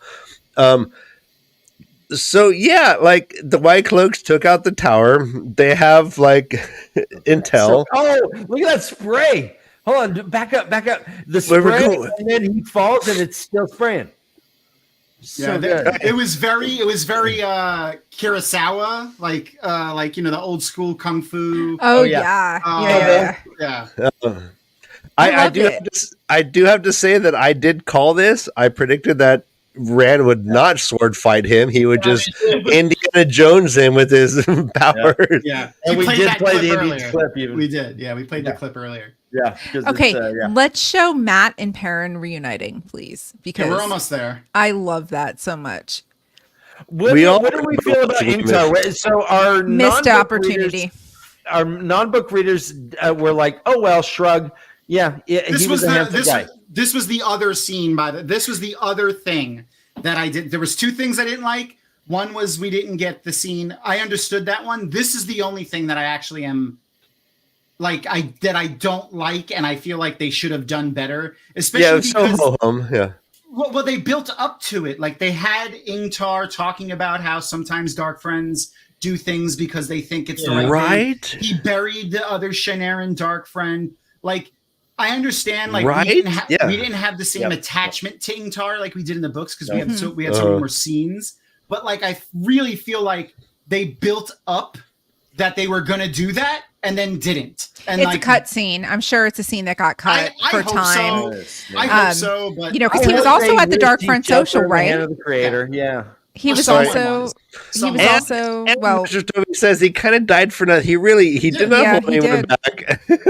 I'll hold No, him back. he Dead. killed 2 people and then died. A man can hold 50 fight 50 men from this Yeah, there it is. he position. did his valiant jump with a two-handed sword swipe from Yeah. up high, Yeah, which is I'm yeah. sure is like I don't know, jumping like what sword form is that? Jumping the turnstile in the subway. Not paying the toll. There he is. I'm trying to think of That's the alley you. I'm trying to think of what two-handed ability that is in Dragon Age. Right. You got to L2 to go 2 hands. Yeah. Jesus, you're right. Yeah, he dies after fighting 2, isn't it? Doesn't? Yeah. He sucked. That was weird. However, we still I really saw thought hot Seema. Oh my God. Oh fucking my Damn god. it, I'll piercing join his stare. cult. I'll join Look this at cult. Yeah, I'll be a dragon sworn. So I really wish that he could have worn the armor like over his bare chest or something like that. Like he didn't have the turtleneck on. That would have done better. Yeah. All right, Elfwitch has a good point. Not guaranteed he was at the Dark Friend Could've been, Social. yeah. I agree. No, it that's could have been true. that dude. That's true. Yeah, I think they Fair. hinted that he was. Yeah, I hoped he. Obviously, we want the redemption arc. We want it all. Is that I a love- cardigan? I love this scene, by the way. I love look at his face. He's like, oh, and then she's like, it looks like she's giving him God, shit. they're so great. He's all, Seriously, "You're I am. So more. Rosamund Pike now is Moiraine in my mind. Like when I Agree. read the books, Yep. Lan is slowly becoming Daniel Henney, but like it's taking me some time. It do be Bill Dolman. Yes. Roman looting. That was one thing that I kind of made a comment in my video because it was just sort of like, it's not like he's a thief, he's a smuggler, but smugglers steal from the government. Like, I can't really Maybe feel he's smuggling. Maybe that's his wares he put out there. Maybe he's just picking his stuff up because he knows he needs to get out of town. This does not look like a face of a It's man. like the face of somebody who's picking up their own Look shit. at his face. Yeah. Can you he's just keep? definitely- Yeah. I love the fucking. I do be caught red-handed. Is what that face says to me. He kind of looks like the guy from Jurassic Park right there. He's Oh, like, kind of in a way, yeah. Snatchers. I do be Yeah. loving Bill Doman, though. I do. I do like- believe it, too. Yes, I'm so happy for you, he's got Beth. 2 feathers in his cap. He called It's it like every time macaroni he's seen, twice you fake have macaroni. like, Mistress Celine. What are you he's doing like, here? "What are you doing here?" What's up, hot stuff? You know, actually, this explains. go back- this go back one explains a second. lot, Ponytail. though. Look, Come he's back got a one little segment. baby Look at ponytail. that shirt. Look at this. I know. Look at that fucking shirt. That's crazy. I want that shirt. He's got an ascot on. He's got. Mhm. Man I has- think Hold on. I He's got a shirt, a vest, and a jacket on. He put the ass in ascot. I know it is super warm in. isn't that a Buffalo. cravat or is it a? Oh, it's a cravat. You're right. It's a cravat. It's not What an kind of ascot. hat It's is the that? same When- sound in one- my head. One side we- is up and one side's down. That's a fucking funny. I All never right, let's noticed talk one that. at a time. So I just my thing with this conversation that happened between them, it kind of expounds on the time frame when Ishi let Lanfear out. It's almost immediately after he's released because she's able to get that to Bail Doman. Bail Doman had to travel for how long to get from wherever Like a he month. was to Kyrian? Like a month, I mean, yeah. plus she'd been fucking around for 4 months, excuse my potty mouth. But I mean, so yeah, there's a lot going on It's there. Tavern Dog. But I mean, she pretty much was released almost immediately after Ishi was able to walk free. Uh-huh. Did she sell the broken Quandiar to Bail Doman to get She the gave it to him. capital she needed to start her in?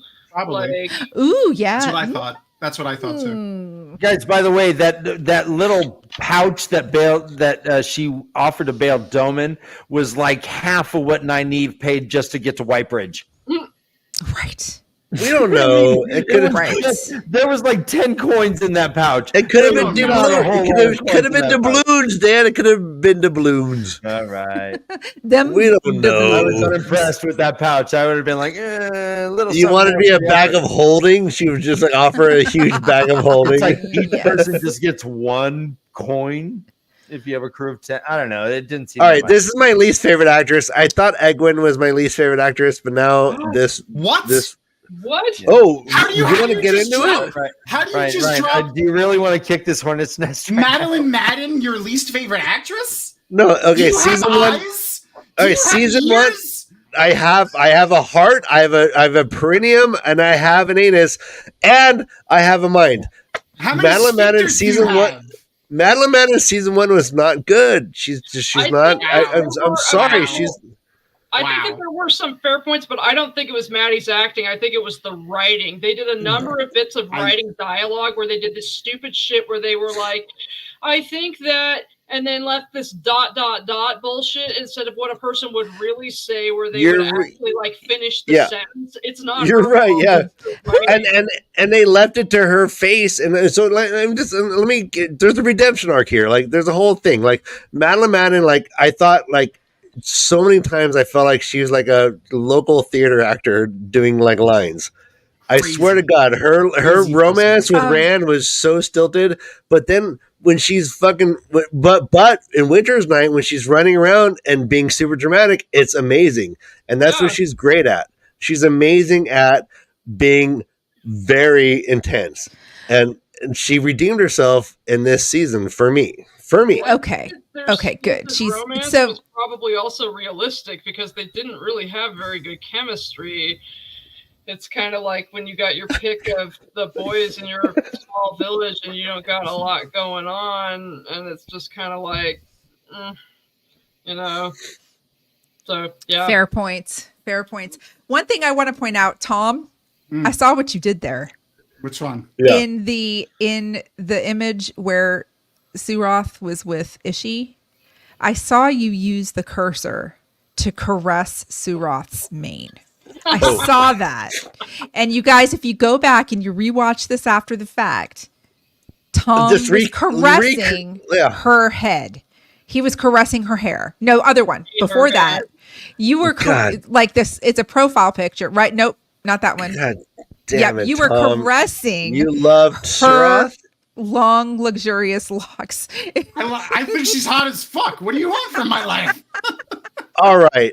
Do Sorry. we think she's alive still? Yes. Dan, you're muted.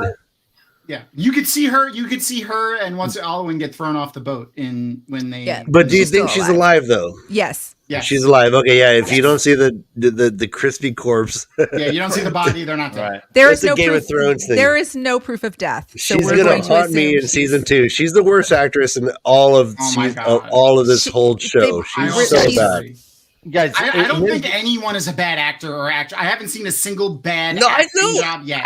I never complain about the acting except for her. I have to go back and watch her serious now. question. Serious question. Shoot. Bring it. What? I didn't know that Quandar created dust. What would happen if you carved a little line and did it like a little and like snorted Quandar? I'm Probably guessing die. it would be like asbestos and you would never get it out of your system, and it probably causes cancer. Oh, Quandar causes cancer, Ryan. You'd probably die. Yeah, it probably does. See, so many people Oh, agree that's a with great me. face. Look at this face. No, I agree. I think I was actually watching a Daniel Green review of one of the episodes. It was one he actually was like very enthusiastic for, but he said, this is the problem that I have with this episode is the actress playing Suroth. And he said, I don't know if it's because of her line she's being given or because of her caliber as an actress, but he's giving very community theater vibes to me. That's how I feel with her. I feel like she's just not at the same level, and I don't know if it's her ability or the writing or Yeah, Yeah, and, and we don't want to talk I about thought the same. I thought the same thing about Egwin season 1. I agree with Breakfast. I agree that she's the cartoonishly evil person. Yeah, She's the one okay, that that's thinks fair. she's the one that thinks she's gonna rule the world, and she's not a burn the thing down because we want to end suffering, Darkfriend. Okay, But- what her thing is, it's not even the acting, it's that her character is she's the bratty kid who was never told no. Exactly. So she's got that energy of the kid who's never been slapped down and never told no. And those people are dramatic and theatric, and they're also Fair. detestable and hateable, but there are people like that Hold who on. totally exist. Yeah, Yeah, but Barthanes was the same thing, and I loved Barthanes. So like, That's just because he, though, he was actually a nice person. or so you thought. all right, Well, good he point, was good good point, at yeah, yeah. pretending. He was Actually, good at All pretending. right, Absolutely horrified at the order that he got. okay, You yeah, know. and it's, Lottie is on my side. I have so many Ryan stands her right now. costumes were terrible. Yes, I Yeah. hate her costumes. I hate most of the Shanjan outfits, honestly. What? Oh yeah, I- most of I them like I the think are. Shanjan. oh yeah, I don't like the Shanchins. Yeah, me too. I like their color scheme. I don't love the I don't think armor, they look and I like love insects at Ishi's all. Vest because it gives up it's not exactly a leather daddy vibe, but it's really gay for some reason. But maybe Yeah, I agree. but, like, the school damn costumes are hideous. Like a lot of the stuff is just awful. But I like their the armor shades. is cool. So, but Suroth's hat, her dress, The Shanshin, I feel like the Shanshin stuff is supposed to be like crazily ostentatious because that's what they're supposed to be like. They're Yeah. very I don't- ceremonial, very Over and the very top. foreign from what the people in Exactly. the Westlands are used to seeing, right? So But Well, like the it- ribbed, humpy stuff that makes it look like they have giant gills. Like, what the fuck is up with that? Yeah, well, I it's the was same supposed thing to as look like insects. insect armor in the books. Yeah. I think Right. that's their Full Metal Athlete does not agree. I really did like where Rena was like, "Hey, we're being invaded by the White Cloaks. Time to make up," and she like gives Egwene the smoky eyes. The makeup is awesome. She's like, yeah, the makeup was, and I like that it was like battle armor. So we were seeing like her without that green shit, and we don't understand it. It's supposed to look dumb and shit, but it's like even that the Binky thing is stupid, but it's I don't think so. It's their thing. So it's like, here, put that thing in your mouth. I don't even know if she just spits it out. I mean, it's nothing. I mean, like just spits it out when she doesn't want it. It's a way to degrade them. It's more like the fancy costumes that like the blood wear, and specifically like the Soldam armor I really hate. But like the soldier's armor is great.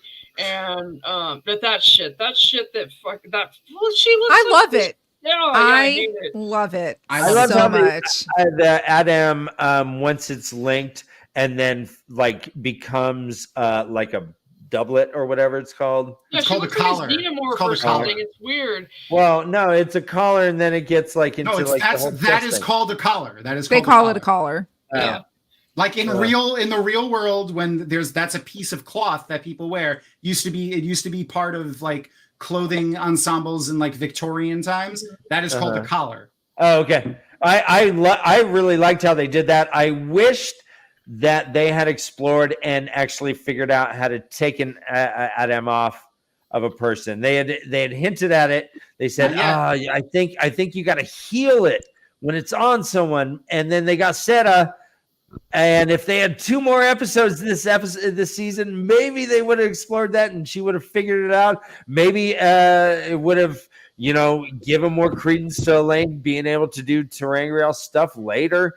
I mean, there's a lot of stuff that this collar like. Well, they built that up a little bit. They built that up a little bit when she was messing with it. She was the one that pointed out. But it did. But there was nothing. But I mean, there was a mention, and that's it. Yeah. The White Cloak costumes like went way up. Like all of their armor and stuff like that looks so good. So good. Like, I feel like the White Cloaks definitely. So Jesus! I want to get Tom. to the what a screenshot, Tom! You're amazing. I want to talk about this scene and specifically this screenshot. So both the visual effects and the physical special effects, the actual practical effects, are fantastic. Because obviously they didn't shoot this woman in the neck with a fucking arrow, but like, look how good this looks, even frame by frame. They did a really good job. Yeah. So you. Oh my God! You folks who were children in the 80s remember the movie RoboCop. Oh yeah. There is back in the day, how good the special effects in RoboCop were very much reminded me of this. Is if you had the VHS tape and you went super duper slow rewind, you could see his ear come off when he got shot in the head, and everybody was like, "Oh my God, that's so amazing!" Because the practical effect and the fact that you could actually see it in a still from the VHS tape, that's what that just reminded me of. Wow, that's like a little worm of red. Can you go back to that, please? I just. It's a trigger warning to people. Lots of blood and an arrow. Everyone has been. Well, it's just tavern talk. We talk about perineums and blood. It looks like a pretty flower. Look at that, Jesus Christ! It went right through her neck. All right, so hey, everyone. When I say I always wanted to be an adventurer, but I took an arrow in the knee. Yeah. What do you think? I think of Elaine. Well, having been somebody who recently got something in the knee. Yeah. No, but all right. It's classic Skyrim, right? All right, so, but back to the scene for a second. I think this is another thing. This is really the reason why I think this is going to be a reoccurring thing for Nynaeve for the rest of the series. Probably is that she is definitely going to feel the guilt of one having put the collar on her in the first place, but her dying here because she literally feels it happen in her head, but also because she put her in this place. And since she's controlling her through the Adam, she's going to feel responsible for this having happened to her. and it's going to be something that plays through like her character and that she struggles. Oh my fucking! Oh my god! I did not I love put the together nuance that of she that. felt the death. I did not Look at put her. together that she's Yeah. Well, now I get it. Thank you. The That's why nuance. everyone's here. That's why we're all here. Tom, thank you. Yeah, You're a I'm definitely blessing. saying. You know what would have been great if they damn saw it. them float up like Hopper. Yeah, I rarely Nice. trust. Yeah. Wow. All right, there's 54 people watching. I think let's all like and subscribe to this show. Yeah. At least hit the How like many likes button. do we have? Do we have Let's- 54 likes, Ryan? Not even close. Not even close. Let's get to it, guys. It looks pretty. This looks pretty sick, by the way. Yes. It even has a little hook on it. See where the Oh, sorry. where, That's the where- scene where you were caressing her head. You just wanted Yeah. to come back here to caress her lion's mane Yeah. Right? Yeah. thing. the Yeah. whatchamacall, where the leash would attach, like, you know, ethereally when they do it too. Mm-hmm. I wish they could have explored this a little bit more. God damn it. 8 episodes is just, I'm going to say this It's not every enough, goddamn yeah. time. 8 episodes is not enough. Even like a major reviewer was like, I just watched episode 10 and I'm blown away. And we're like, there's only 8, dummy. Oh, yeah, everyone assumes that there should be 10. Yeah. Reviewer was like, I just watched. Yeah. Sorry. No, Ryan, thanks, Ryan, To thanks for joining your reiterate, I'm reiterating. Dan, did you want to do a poll? You asked for a poll about Perrin revenge killing a long time ago. I could do it right now if you want me I'd to. like to do a poll. Ryan, yeah, Oh God. You want No, to no, poll? no. You want to dance the poll, Tom? Do a poll. Yes, well, please. so look right there. I think season 3, it hopefully will be Rand and Lan doing sword forms on that tower. What? Why? Oh, okay. Instead okay, of Faldara. Okay. okay. Okay. I like that. All right, so hold on a sec. I want to share. They're all right there. So check out this image, right? And then, do you remember this video? Where is this video? Video killed the radio star. Video Exactly. killed the radio star You lower it. in my So this- mind. So this was so now we know a lot of this behind the scenes stuff that we got like a Yeah. year and a half ago was from this season and where it came from. Right. I just thought this would be interesting. I to love watch. the Civic. there's the fog. Okay. Great. The Honda Civic. Hey, there's the sexy wheel. Who Like, who is that? We Saga never Siegel? saw the We never close saw up that. who that Who is that? was. Yeah, Everybody was that's- like, that's the Bayar. first That's Child Bayar. And I think Dane Bornhold is Child Bayar. They combined. Yeah, they, those they two. definitely Look at that changed his axe. hair. They Is changed that his an axe hair. on his back? Yeah, I think this is actually Daddy Bornhold, Jeffrey Bornhold. Oh, you think that's Jeffrem? Yeah. No way. Look at his arm. Oh, Look at the color. it's a flashback. Oh yeah. No, at it's the- just no. his. It's just him. It's the just wind him. is blowing in his hair, and it makes Yeah, his he's hair got look gray longer. hair. Yeah, he's got Yeah, gray hair. Look at his fair. armor.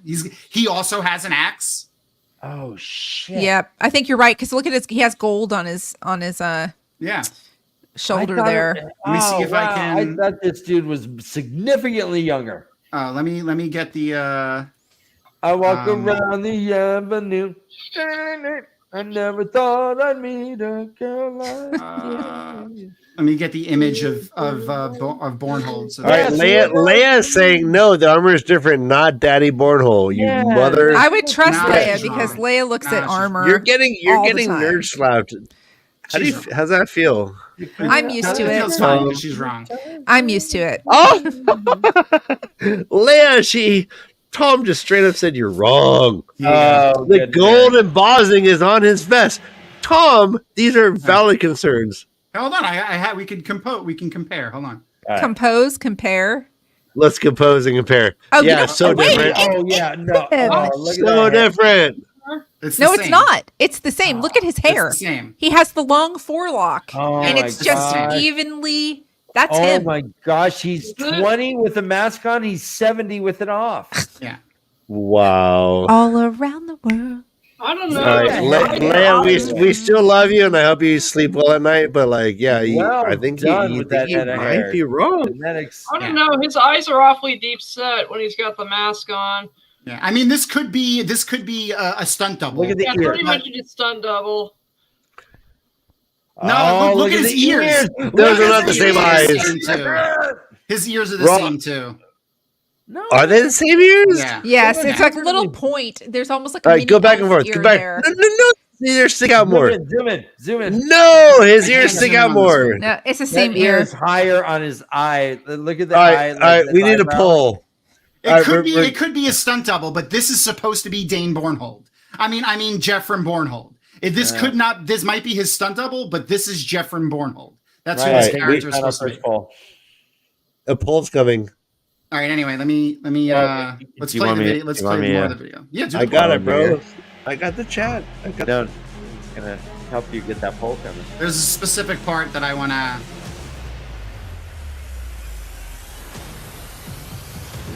It's so loud. I turned the volume way down, and it's still really loud. It's loud to you. It's not loud to us. No, we're great.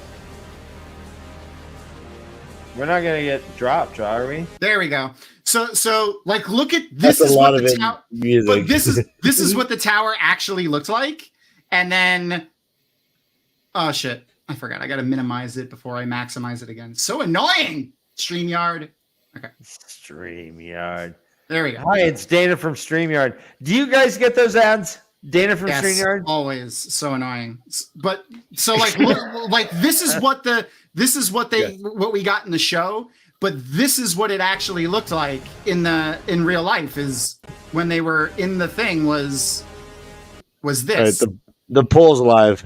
It was pretty cool. I think that's a That's testament rad. to the That's rad. like this is where it was. It was just in the middle of an empty field, and this is where they filmed everything. Well, did we see that old midget man in the prior clip right It's there? Just little rewind. person, not that's the wrong word. No, shit. Don't Right. use that word. No, I Okay. thought no. It's old tongue. Yeah. It Damn it, means I was really cool, marching, determined guy. Okay.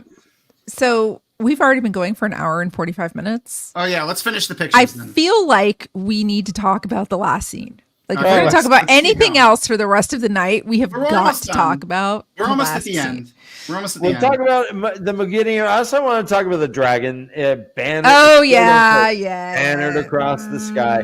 Oh wait, Beth wanted to see this. So that's Matt seeing Perrin, Oh my and then God. Perrin seeing Matt. This is to me. This is why Donal Finn is Matt Cawthon. The way he reacted with Rand in Cumbrian, So good. and then with Perrin here, having never worked with those actors again, and good. still embodying that lifelong bosom buddy, just chef's kiss. Donal Finn, Matt Cawthon. Who's Barney Harris? Donald Man, he was a pretty good musician back in the day. apparently. Ooh. See, this was another thing I want to point out too. So first of all, look at that. That's some determination. But I love how when they did the stuff with the Adam, like they did this thing with the arms. They were always like they're being like yanked away. It was always so freaking creepy. Yeah, They did so good with that. You know, and our non-book readers notice that every time a male person has been shielded or even a female, they like kneel and they can't like They stand up. crumple to the ground. Yeah. Yeah, and we can see that with Ishamael when he's sitting there. Yeah. All right, so the poll is done. Is this image Daddy Bornhole? 58% say yes. 50? 58. Oh, 58. Okay. Yeah. You okay with that, There's a Dan? Christ You okay? element. Look at that. Look at like the. I don't know. No, go back. Yeah, look at little Christy. No, with the cross on top. No, go pan out. Yeah, I don't see it. I don't see it know. at all. Yeah. come on. You see what? What are you saying? Come on. I'm saying that. No, wait, no, Renedive hold is on. in. Shh. What do you think he's seeing here? Without him telling you. Is he saying it's a crucifix? Rena died for your Sure. sins. Okay, No. that's all I'm saying. No. Jesus, Okay. Dan, you're out of control. I'm so glad I jumped in here to like temper you. The Empress, out of may control. she live forever. Why have You're you the forsaken biggest me? devil's advocate in the world. I know. Why So have you bad. God, you'd think he was Keanu Reeves or something. I thought he was still on 4chan right now. Talking about Look at Right? I know. Yeah, he's like, yeah, Look at Reddit needs help. Jeffrey Bornhold is morally okay with killing the dog. It's okay. Egwin could have let her go. She didn't. Yes. Good. Yeah, we talked about that already, though. Yeah. But she did say, "I'm going to kill you, Renna." She was just Yeah. fulfilling. She was just keeping her word. Really, Yeah, I mean, follow she's through. Good. So did the White Cloaks only use the catapults at one time? No, they were using them a bunch. They were Oh, using them okay. a bunch. Yeah. Okay. Like, I wish he would have like at least covered the box with a torn cloth from somewhere. Just like, please cover the box. You're running around with the Horn of Valere in the most ostentatious box ever. Dude, maybe you should put that away. All right, so what do we all think about the long distance channeling that's going on? I thought it was weird. I thought it was we very should strange. they should at least have to see him. Like they don't know where Yep. he is. Like they could specified easily they have needed just line of sight. yeah. And they also could like if they were just aiming for a man who can channel, which how they could have easily have hit Ishamael. So like yeah, I didn't like that at all either. We got Rand getting stabbed by That's a Matt. good face too. It's so Ishamael's cute. like, it's the oldest trick in the book. How'd you not see that, dummy? So that's how the dagger. Fain doesn't stab him. Matt actually. All right, this is my least favorite scene in the entire 2 seasons. Her saying, "We're gonna grab him and then we're gonna gentle him." I was like, Jesus Christ! Like, can you I give like her this some better shot. lines, please? I don't know why I like this shot, but I just like this shot. I do. That's like the Elaine shot. He's very sexy. Whoops! Sorry. No, that's when he's cutting it open. No, I was so underwhelmed by the horn. It looks like a water the feature. It does lightsaber, look like yeah. a Watering watering. plants, man. Yeah. I'm just concerned that no one else is concerned, like in the scene, with the fact that there's black tendrils of horror growing out of the cut. Yeah. They're like, hey, good job. Good job, Matt. Thanks for. You're using your murder spear. They're still growing. Like, yeah, excuse me, sir. You left Facts. your horror tendrils growing out of the box. Are we ever gonna hear about how Loyal got stabbed by that dagger one time? Is he gonna Nope. say, Matt, Never. No. that dagger, actually I got stabbed by it and those black tendrils are not good. I You don't guys think get so. think it's Uno. Oh, here it and is. Loyal Arrow in the knee. Have wounds that look like Rand's. Did you No, guys see probably not. Michael Livingston's post about this scene Oh yeah. on Twitter? No, I didn't. Yeah, that's what What do you Not how say? you take an You're arrow out. supposed to cut you're supposed to score the arrow and break off the fletching before you pull it through. Yeah, Pull push it through push with the most feather. of break most of the rest of the arrow off Yeah. before you push it through. Yeah. Yeah, he was talking about how unrealistic some of the battle stuff was. I think Leia, you interacted with him a little bit like that, didn't you? On Twitter. Oh, let's go past this so we don't get sad again. Oh no, yeah, no. There, angry parent. There you go. I'm gonna fucking kill that guy. Okay. No more dog. The dog's gone. So I love that. I do love how this. Before it was just Dane was just some drunken weirdo, who like heard rumors about certain things. I like how he's like 2 rivers. You just killed my dad. That shit. I like that, and it makes sense why the White Cloaks are gonna go to the 2 rivers because that's all he knows about parents. Well, I think Padan Fain is going to hook up with the White Cloaks that are retreating, and I think he's going to infiltrate that camp, and he's going to use his he's going to be like, "Oh yeah, I used to go. I know all about the folks in the 2 rivers." He's still going to do that same thing that he did to with Pedro Nile, but I think it's going to be because he corrupted a whole Right, he turned company White Cloaks of into, White like, Cloaks. scummy Exactly. cloaks. So, and he had the knife with him, and the influence of the knife was helping corrupt those White Cloaks. But I don't necessarily think it's going to be as overt, but I think he's going to, and that's probably where we're going to see him shine. And he's going to be able to go back to the 2 rivers and be like, no one's going to know that he was behind the Trolloc attack in the 2 rivers, right? So he's going to go back there and help wreak havoc. And Anyone else agree that this is a Viking? He's wearing some kind No, of he's a merman. demonic tribe, maybe.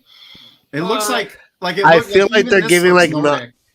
I feel like they're giving nods to Marvel. I hate it. Like that the Trident. What? Fuck you. Fuck the Trident. Fuck you. What? And this. Just What? no. First of all, you're wrong on so many levels because the Trident is from DC, not Marvel, and two, people fight with Facts. Tridents all the time. So just, My bad. I'm so Sad. sorry. Get your I'm comic happily- franchises right. Nerd they didn't give slap. a nod to anything. They gave a nod to no Marvel with this. Literally, if anything, the heroes of the like Marvel and DC stole the ensemble from Robert Jordan with the Heroes of the Horn. So Get Morgan, you more than anyone, or Tom too, would who are the heroes that we know? Let's pull a picture of all of them and say name that hero. three, honestly. Yeah, I think we have three. Yeah. Arthur Hawk. That's Guy definitely Payne. Arthur No, there's Hawkwing. way more than that. There's Gideon's the Birgitta. blonde with the Guy bad Payne. wig. Amaratsu's the person who took the horn from Matt. Yeah. There you go. And then, that's Guidel Kane. Right there. We know those three and the other one, so we know four. Yeah, I don't No, know I'm who saying the guy from- is in the, but in the books. Roman Yeah. Legionnaires armor. Oh, you mean like which one of these is Rogosh Eagle Eye? I don't know. Yeah, that's what I mean from the books. Is that a Shanshin? Oh wait! Is that a Shanshin Hero of the Horn back there? Go back. Nah, No. What is it's that just face paint. shit right there?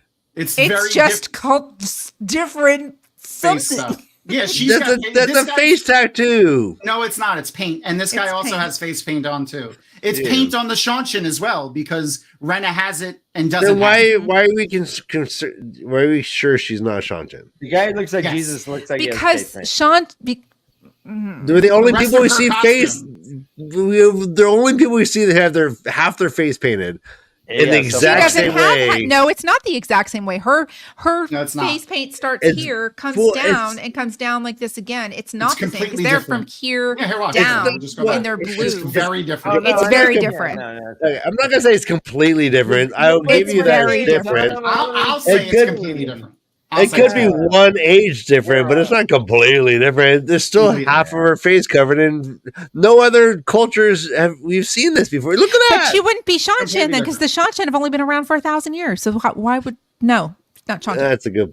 All right, well, You're welcome. Okay, well, that's well. You think? Do you think Hey, they're? well, hey, you know what? If Harta Hawkwing is there, then maybe one of his kids can be there too. We got All Uno right, in now- there, so why the hell? And Yeah, why? Gosh, guys, we really missed the opportunity to have Hopper. Hopper, in there. yes. We could have had Hopper die right before going. to Hopper thing. should have been and then right there with him. Pops up, and then there, you just look, and then there's a horse. Honestly, a little dog. With Not Question. having, yellow eyes. not having animals makes sense, and I think it'll. No. It would have been awesome. It would have been awesome. I agree, but I would have like, cried more. I think I You think would've cried having more. Hopper come back later in next season and to be Perrin's guide in the world of dreams will be better than having him here. If I had Okay, to choose I do have a question about the horn. Where is the part Where'd of it the go? horn that the air comes out of to make Yeah, the sound? right. There's no bell. You're right. It just floats right back into your mouth. There's at most there's gills. So along like the along the curve, it looks Yeah. like there's like gills, but Yeah. there's no. But bell. okay. So, Yeah. So it's a and magic there is item. no true. Wait, that would be mouth. very There's- muted. there's As a no- musician, Okay, that hold would on, be a hold very on. muted Hold- sound. So hold you on, would hold have on. to Hold push on one your second. lips and have a mouthpiece and go. Okay, but wait a minute.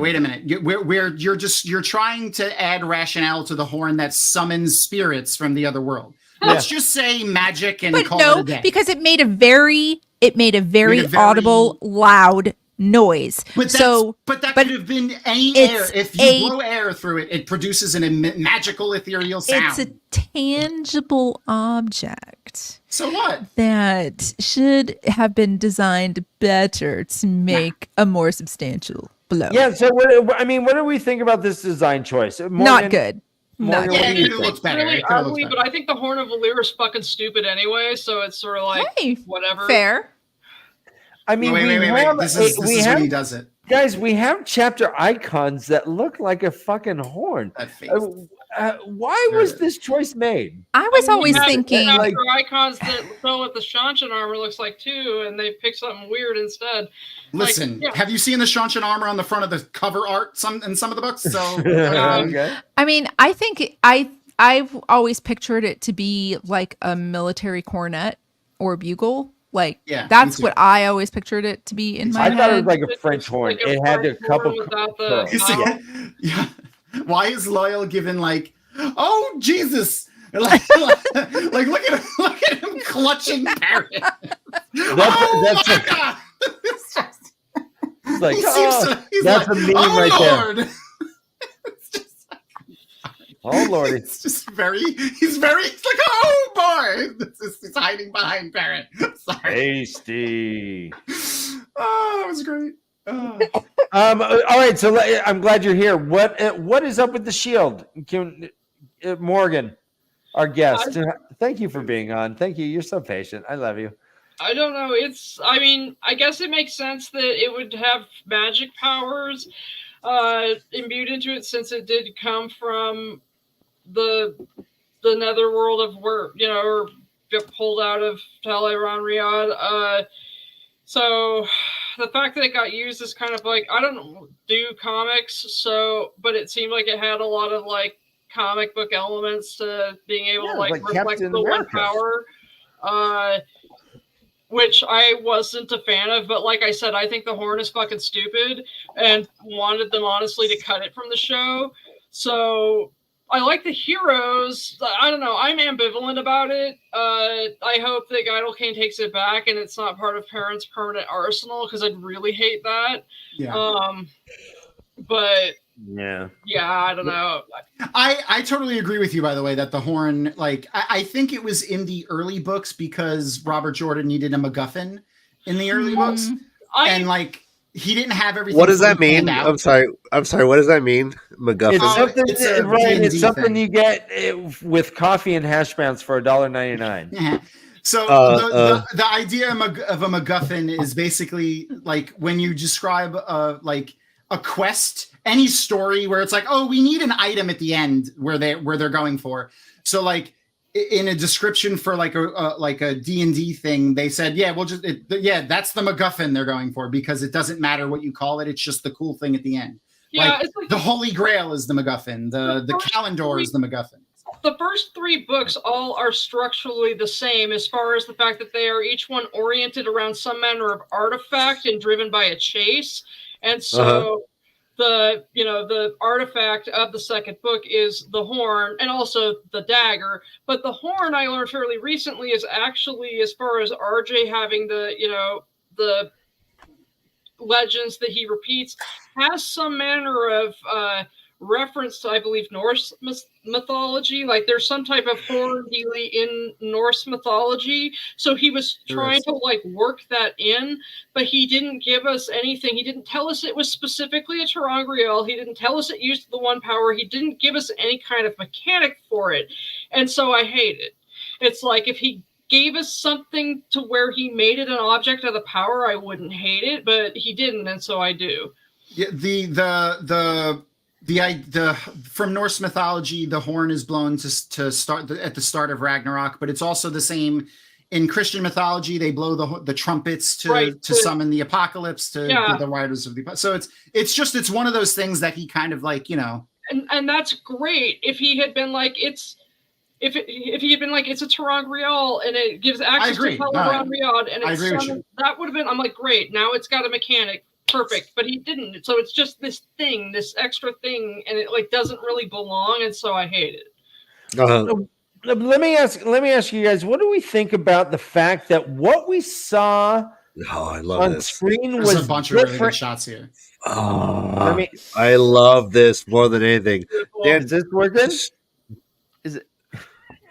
All right. So what we saw on screen with Matt's did not match Min's vision.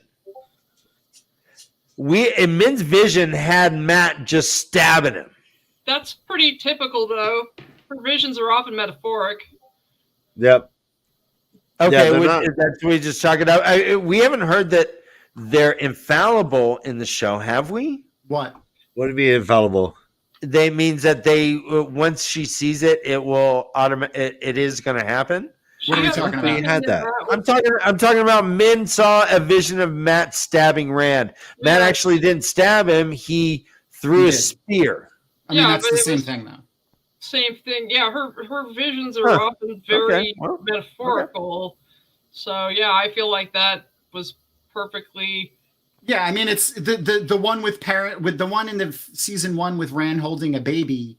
He wasn't holding the Virginia. exact baby that he was holding in the thing with Egwene either. So it was. I don't think that that's what that's from. I think that's I think it- baby. yeah. I think that's Min's baby. I think That's that's fair. why when Moiraine asks whose baby, she pours herself a drink and looks down and is like, I don't know, it looks like any That's- other baby. I like that. That's a good face too. Look at that face. Tom, you had shown with Moiraine, and it showed just how many ships were out there. It looked like there were a good 30 ships. Oh yeah, there's a lot of shit. Go back more. I think. No, I think that's just look at all the I mean, rounds. there Look at all the Just here, sails. 1, Yeah. 2, 3, 4, 5, 6, 7, 8, I mean, 9, yeah. 10, 11, 12, 13, 12, 14, 13, 14, 15, 16, That's not helpful. and 400 30. Now, how many So, fire dolphins 29. did we There's make? 29. Oh, so not all who won our lost agrees that's Min's baby. I like that. You think he's gonna? All right, that's a lot of premarital sex. Are you against that or it's something? just, feed me, Seymour. Different. Look. I need. I hot water love towels. this.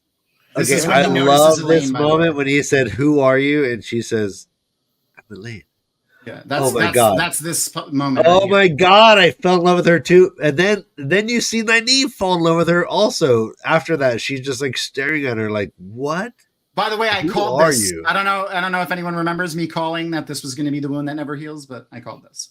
And did you know that it was going to be kind of a badass little tribal tattoo? It does look pretty cool. That That's looks like like a a fork. butt cake. But So I think that when it starts to bug him, that shit may start to swirl a little. swirly, like a little swirl. Like it'll start to get swirly, yeah. Wait, what And were yoga, these by the way, fire that's dolphins? dolphins? yoga on the beach. Fire dolphins. I love it. Look, they even got little bottle noses and fins. So either Oh yeah. Yeah. I can see that. I'm pointing you like you think guys instead can of see. being like, they like breathe fire. Yeah, little planes. I love it. Love All right, it. guys. Downward dog. How dare you? This is such a fucking fantastic. Look Embrace at the shot. the, what is it? Embrace the sun. What's that yoga? Oh, look pose? at her hair. No, I remember her saying that like she really wanted to make a point that all Ace and I could come up with their own signatures, like how they do it, what it Look at that looks face. like. That face is we're fucked. Yeah, yeah. Okay, there's a lot I don't finally, like about the die, costume. girl, die. What? This She is won't. where they are, by the way, Yeah. and this is where the explosion is. Ooh, okay. All right. Leah's Well, head watch. canon is It that the goes dolphins up are. and crashes back down. That's a So- good. I like that. I like that. Leia. Right on. Yes, is it? Yeah, tribute to Swan. I love it. Okay, Narosa asks here, what do you make of Alwyn and Suroth acting like they can see the weaves? Are they channelers? I thought that too. I was like, what the fuck? Because there's a couple of scenes where they even talk about when she's with Ishamael, where she's like, I want to be out there leading like she talks like as if she would be leading the Damani too. Like She's like, I should be on top Yeah. of the tower. It's There's going to be unclear. one, yeah. It's unclear. I'm But she unclear on. does say, if they can with channel. Turok dead, I should be up there. Yeah, Well, I don't know if Turok would be up there normally. No, but I'm just saying it's unclear at the very least. I thought the same thing, Arosa. Who else thinks that it didn't seem like Ishii was trying really very hard to kill them? Right. Okay. We'll get into that. All right, Let's talk about Aiel. Well, he seems concerned, but Wait, does not change hold on.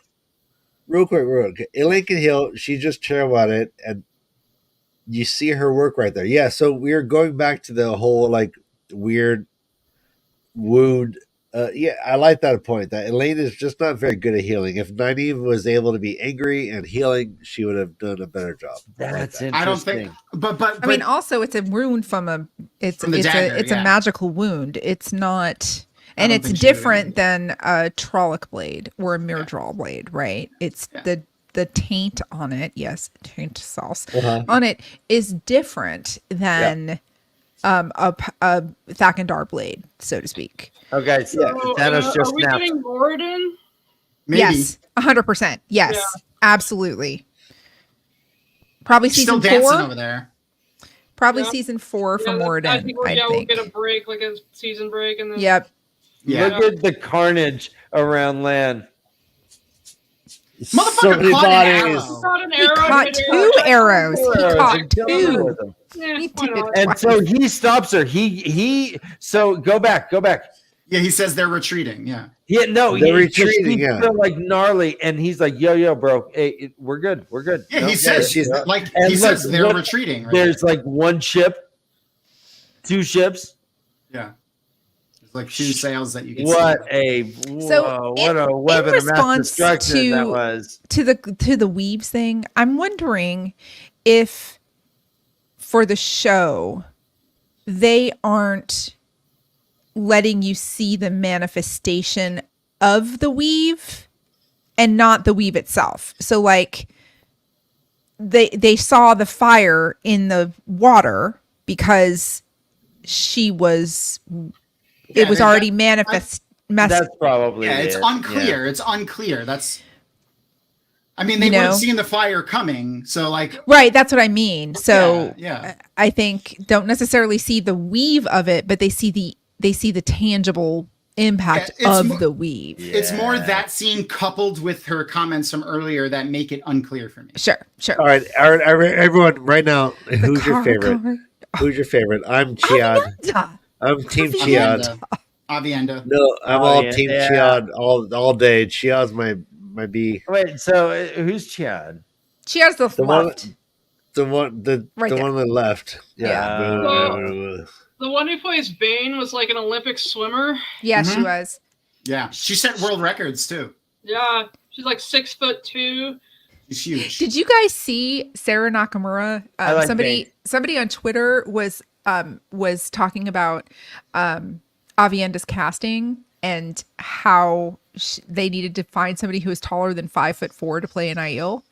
And Sarah Nakamura came back out and she said, "Well, I'm so sorry. She's 5'10", and it's sorry we couldn't make her as tall as the 6 foot plus other people that she's surrounded by." Yeah, I mean, Yeah, really. height varies. That Like was the funny every. thing. But like, look at this. I This had is just not. seen that she was like 5'10", and then I had seen the scene where she like met up with Bane and Chia, and I was like, "Holy shit!" The lady Yeah. who plays Bane has to be enormous. And so Marcus I- Rutherford is 6'6". So like Yeah. these are Yeah, all like- tall, huge Yeah, giant she- people, right? Like, They're above, like the Aiel are above average. They're Right. not all gargantuan monsters. Exactly. They're Yeah, above yeah. average. People just Right. need to calm the fuck down. they It's do, just they really do. So fucking annoying when people So Well, right I now, mean, dwell on Bane, dumb shit. I mean, So right- I did have to accept that Rand was not the tallest in his village. Oh Like, it's god, statement, but- totally changes his. Oh my character. God, go back to Massimo real Yeah. quick, please.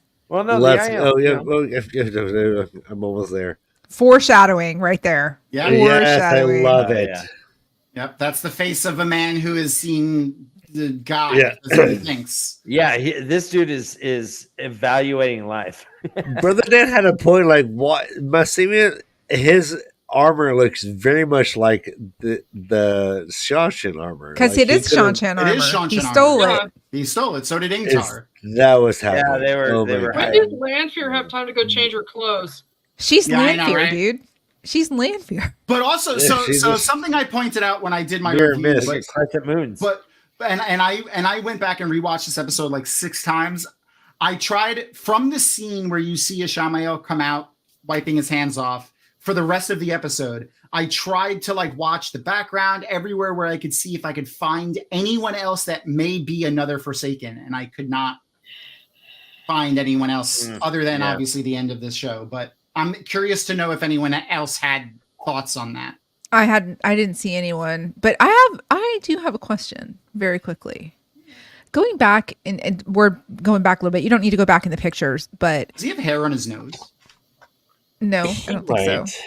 Wait, did Loyal know that he was the Dragon Reborn before this? I don't think so. Savage. And he's just like, look What were at you that. saying? Yeah, he When- knew.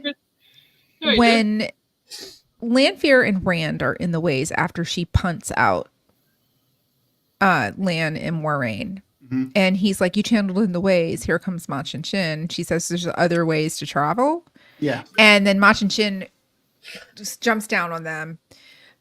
Do you think she used traveling, or did she use the true power? Or did she jump into the dream? Or did she jump like? Because I can't. Because they did I don't know. not. There was no gateway made. There's no way There to was- she was that. just There was no gone. gateway. So like, Yeah. if you read back in the books when you see Grendel after she becomes Hezbollah, Hezbollah? making Sorry. Stop. too soon. Too soon. Right. It's very, very, very prescient. Sorry. That hurt. Anyway, when she was like traveling back and forth between the tents to use compulsion on the great captains, Perrin described it as like a twisting. And so I'm wondering if that's what Lanfear used to get out of the ways, because there was Maybe. no gateway made. Yeah. I just thought that was interesting. It was like one of two Well, ways that could happen. But I mean, and it's unless they change the way gateways work, because Possibly too. we do see Mogideon travel at the end of this, and it's weird. Like she teleport, whatever she does, she's there 1 second, somewhere else the next second, and it's weird. I watched the show with the visually impaired voice describing things. Oh, okay. And it says Mogideon disappears into the shadows. And so Yes. I'm wondering if she is going to have like fade Mirdrall interesting. powers where she can just like, you know, softly in the shadows. So that makes sense to me that she might be a shadow traveler. Okay, I don't yeah, think so. speaking of, can we skip to that scene? Because I've got to go, so I'd like Yeah. to talk about this. Yeah, we're here. All right. Because Talk to me, Morgan. this scene was like the best. Yeah. That was like the Yeah, I just wanted to like. The only reason I slowed down was, this is Lanfear. I'm gonna get rid of the other seals. Ha ha, we're good. And then She's all it's murky. Yeah. and then she's like, oh no, oh god, and what like has happened? You're right. I Right. wasn't- Yes. I It's all wasn't bad. surprised. I wasn't expecting Mogideon necessarily. I wasn't surprised because I knew he had broken the seals the minute he walked in to talk to Suroth and was dusting his hands. I was like, he got ahead of her. He totally yeah. broke them. Oh, yeah. But like, this woman is just amazing. She's like, fantastic. amazing. And the fact that This is Bjork crossed with Dolores Umbridge crossed with Nurse Ratched. or something, and it was just sort of, and what I loved about And it, she because I haven't sniffs been able to watch any non-reader reacts yet, is I can't wait to see how everybody who's just been in love, me too, DK, been in love with Lanfear and been loving her terrifying energy, to be able to watch this and just see, like, did you see the meme of the guy with his girlfriend who looks at the other girl? Yes. Yes. Yeah. Yeah. Yeah. Lanfear and the Watt fandom and everybody looking at Mogideon as they walk away, because it was just like, yeah, she just stole it, and having Lanfear just be like terrified and fucked up afterwards, and how great yeah. it was. I just So it was good. such a good scene. So good. Again, All it right, just so- talks about how top tier the talent, the actors that they have gotten. And I did a little, I don't know any of the work that the actress who's playing Mogideon is, but she's won BAFTAs. She's won Spanish awards. She's won, like, these people are top A-list European actors that they are recruiting for this show. And that says something. I mean, just like, Yeah. oh my gosh. Well, And they're I'm not- totally merging Mogideon and Masana. Like, The I got point that such not all Masana who wander vibes. made, I wondered that too. Well, and I guess that this is a I love that project shot. everyone wants to be a part of now. According to Rosamund Pike, she's like, "Oh yeah, the quality of people now that know about the Wheel of Time and want to be a part of this is just savage. Which just means that we might get Idris Elba as Ravine, and I will be able to die happy. Oh yeah, I Hopefully would. we'll get our want friend that, yeah, Jansen What as, would you call? Never mind. April. This is a PG-13 show. Never mind. Let's just move Is on. it a PG-13 show? I don't know. No, at it's this just point. tavern talk. You can say what you fucking want. I've used all Idris my Elba. then. I thought this was like some kind of like dungeon equipment here. I mean, like, if For sure. Idris Elba was on the Wheel of Time, I don't know what an oral AUR. No. Wait. No, all right. O-R-A-L. Right, Yes, that's been tavern talk. absolutely. Yes, please. Yes, please, and thank you very much. I still do kind of want Idris Elba to play Julian Sandar so that we can get Alexander Willem and Idris Elba on the screen together, being Batman and Robin in tier together. I just want that as like a sideshow that comes out, a spin-off that comes out of Tom Merrilin, The Tom and Julian show. Yeah, just solving crimes around the country. That's what I want. I'm on board. Same. By the way, So we I have- posted that on Alexander Willem's Instagram, and he liked it. So I'm just going to say that means it's happening. Oh, life goals. We Here had, for it, man. so all of them are released. We had at least name dropped Mo Gideon and Samael. Somehow, yeah. Gideon, And Samuel, Grendel. And Grendel. The only All right, ones so that haven't are been we dropped- getting all of them, Morgan? So the only ones that haven't been dropped are One man. Two Right. men. we have two Two of the men and one of the women. Three men. No, No, two two men. men. So we have We need- Ishamael and Ishamael. So And there's two more. Demandrin. So I'm assuming Demandred and Asmodean. Hasn't been named. Hasn't been named yet. We haven't been named. And so we only Robin know- either. Huh? No, that's what we're saying. She's saying that we have two men yet to be named Yeah. and one woman yet to be named. Of Yeah. the 8. Okay, I got you. of Yeah, the okay, eight. I'm So sorry. we have two men. So I'm assuming it's got to be Asmodean because Rand is going to need a teacher, and I'm assuming Demandred, or they might combine Demandred and Robin. And I then, hope they combine Demandred with somebody because his backstory is the worst out of all the Forsaken. Yeah, Hmm. yeah. So, and then we know we're getting Grendel, so I'm assuming we're getting Semiraj because I feel like it's totally to Lanfear's character to have not mentioned her in that scene where Ishamael asks her, "Do you know why you're the one I woke?" And she's like, Grendel's insane, or Mogedian's insane. Grendel's a vain idiot, and the boys couldn't execute a plan if not under compulsion. And there was one person she didn't mention. And I'm like, why? The one she would absolutely pure to character not mention is Semiraj because it's like they hate each other. So why would you mention The only reason why I would say I don't think it's going to be Semiraj is because of the fact that she wears black. And I think that's Rafe and or Sarah telling us that they've combined Semiraj and Lanfear. Maybe. But it could be. What you've said is entirely like it makes sense. Like that makes perfect sense. why Because she the wouldn't have done only that. other females that we haven't seen are Masana and Masana, Semirag, Slim. right? Yeah. And so I didn't even do the math on this because I honestly thought that they combined Semirag and Lanfear together. Me too. Because I was like, my favorite thing of episode 5 was Lanfear cosplaying Semirag. Like Yeah. that was I didn't just but- totally but said the that. fact- But the fact but that, that she makes sense. left, the fact that she left an entire person out is questionable, and that makes a lot of sense. that she Fair. would have Yeah, done that to absolutely. Semiraj. Hot Yeah. take. I like it. Yeah, And somebody like it. else has to take, because I always thought that, okay, so Ishi inserted himself in the Shanshan. So that was another reason why I didn't think we'd get Semirag, because that's already done later in the books. She inserts herself. But someone else has to be on that side of the world. And why not Semirag? Masana as a character is so much less She- compelling. And she so much could be Mogedian as well. They have a lot of very similar But Yeah. they behind the scenes type of. But they could just take Masana, like the name Masana, and take bits of Semiraj's character arc and give it to Masana. Maybe. Like the same way that I think they're going to do with Galad.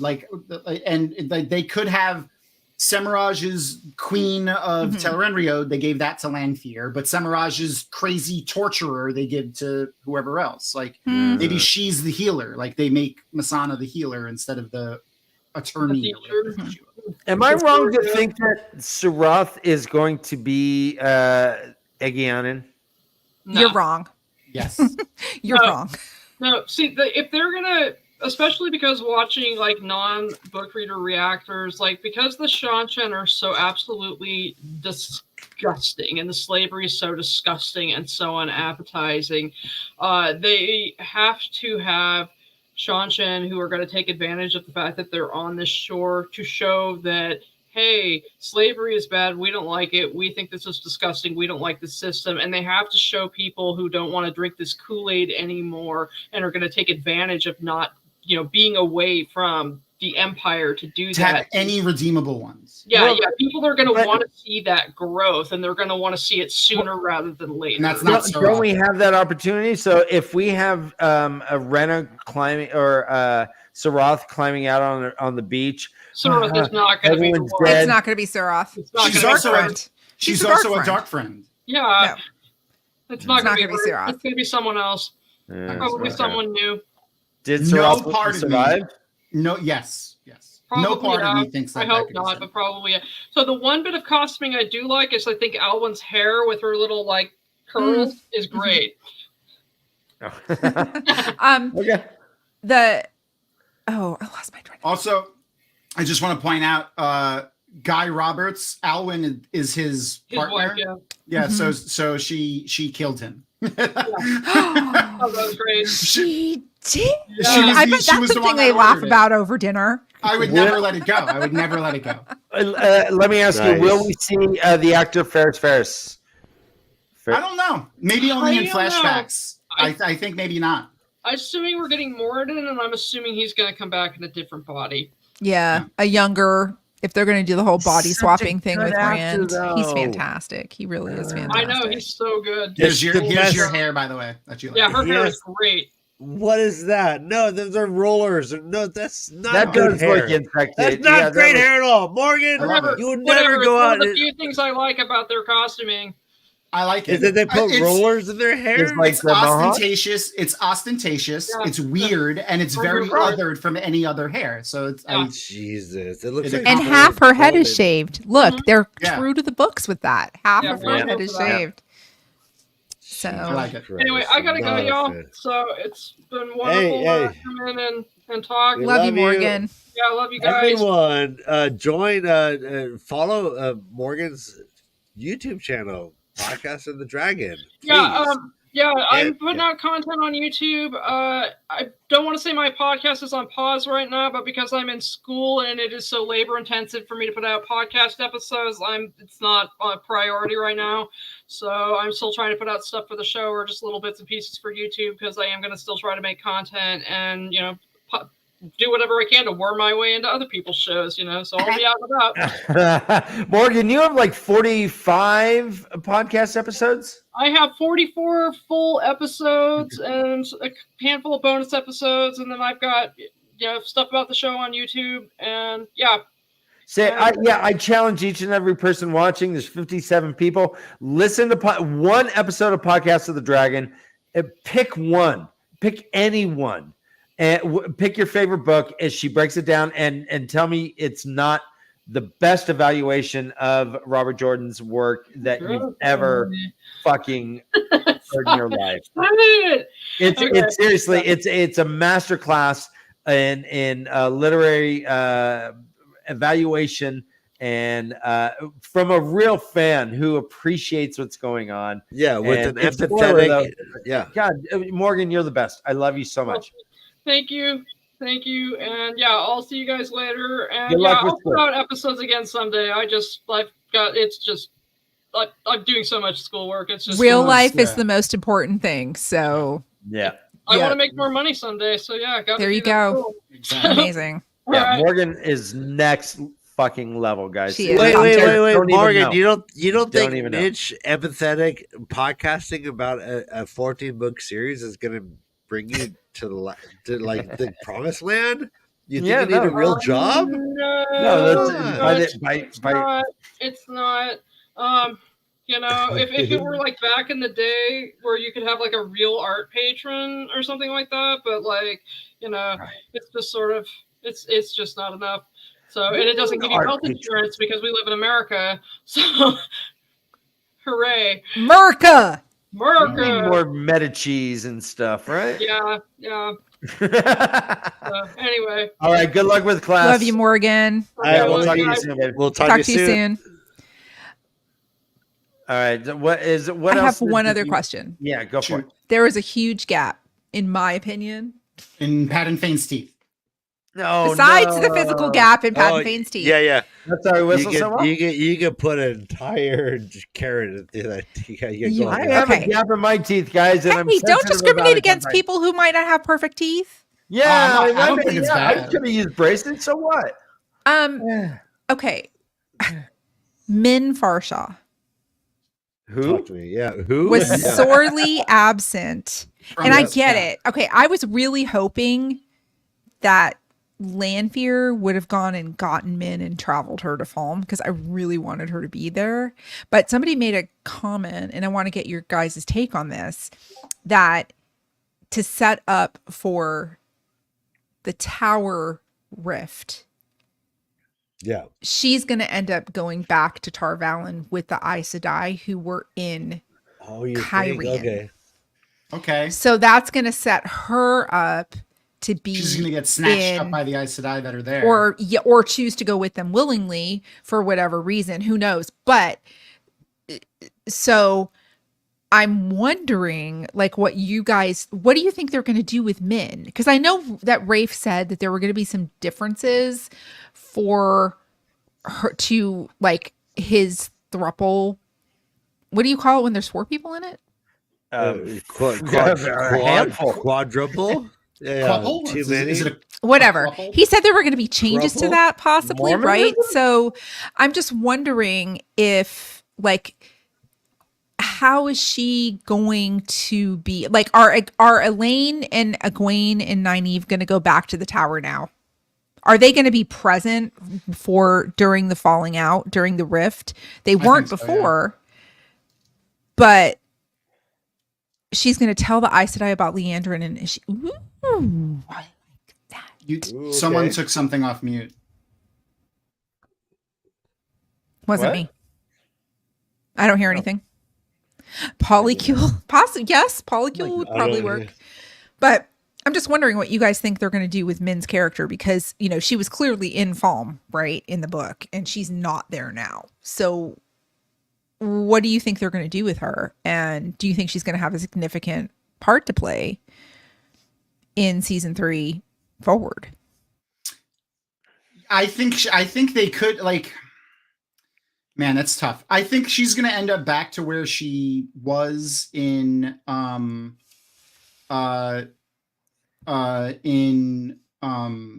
books. Like, I think she'll be at the tower when the rift happens, and then, you know, that will occur in similar arc as it did in the book. But I think if they change anything with the quapple, I think the person that they would take out of it may be Avienda and not Min. Okay. If they're taking somebody out of it, that is. Okay. I mean, it's clear Elaine is going to be there because of the whole the angel, Elaine. But Tom, so why can you expand on that just a tiny bit? Why would you say Avienda versus Min?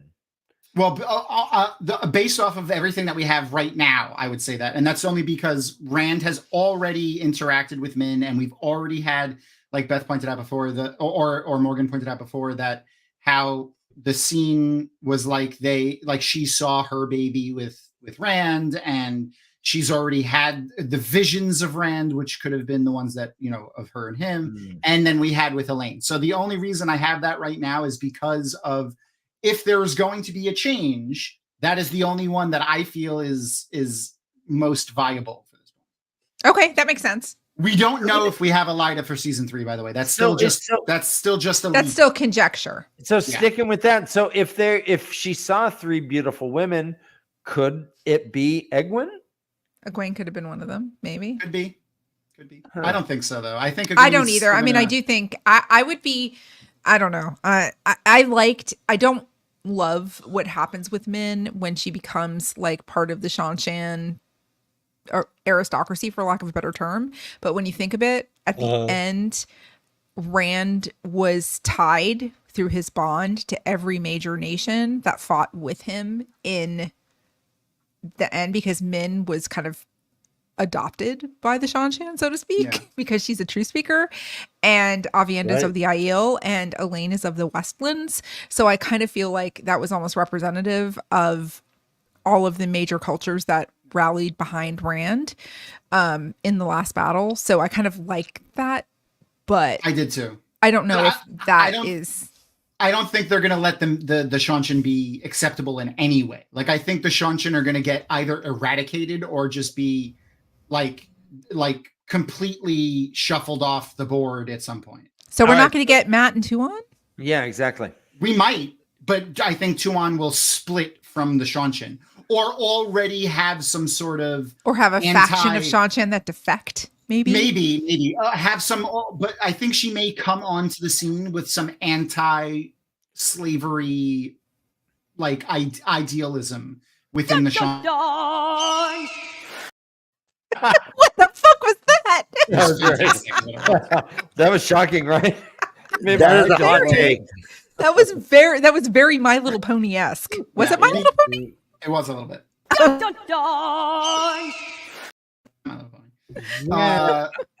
My Little It's- Pony, yeah. There's no redeemable Shanshan that still supports slavery. Period. End of story. And I agree with that. This is the I was thinking of this before we even had season 1, where I'm like, how are we going to have Tuon?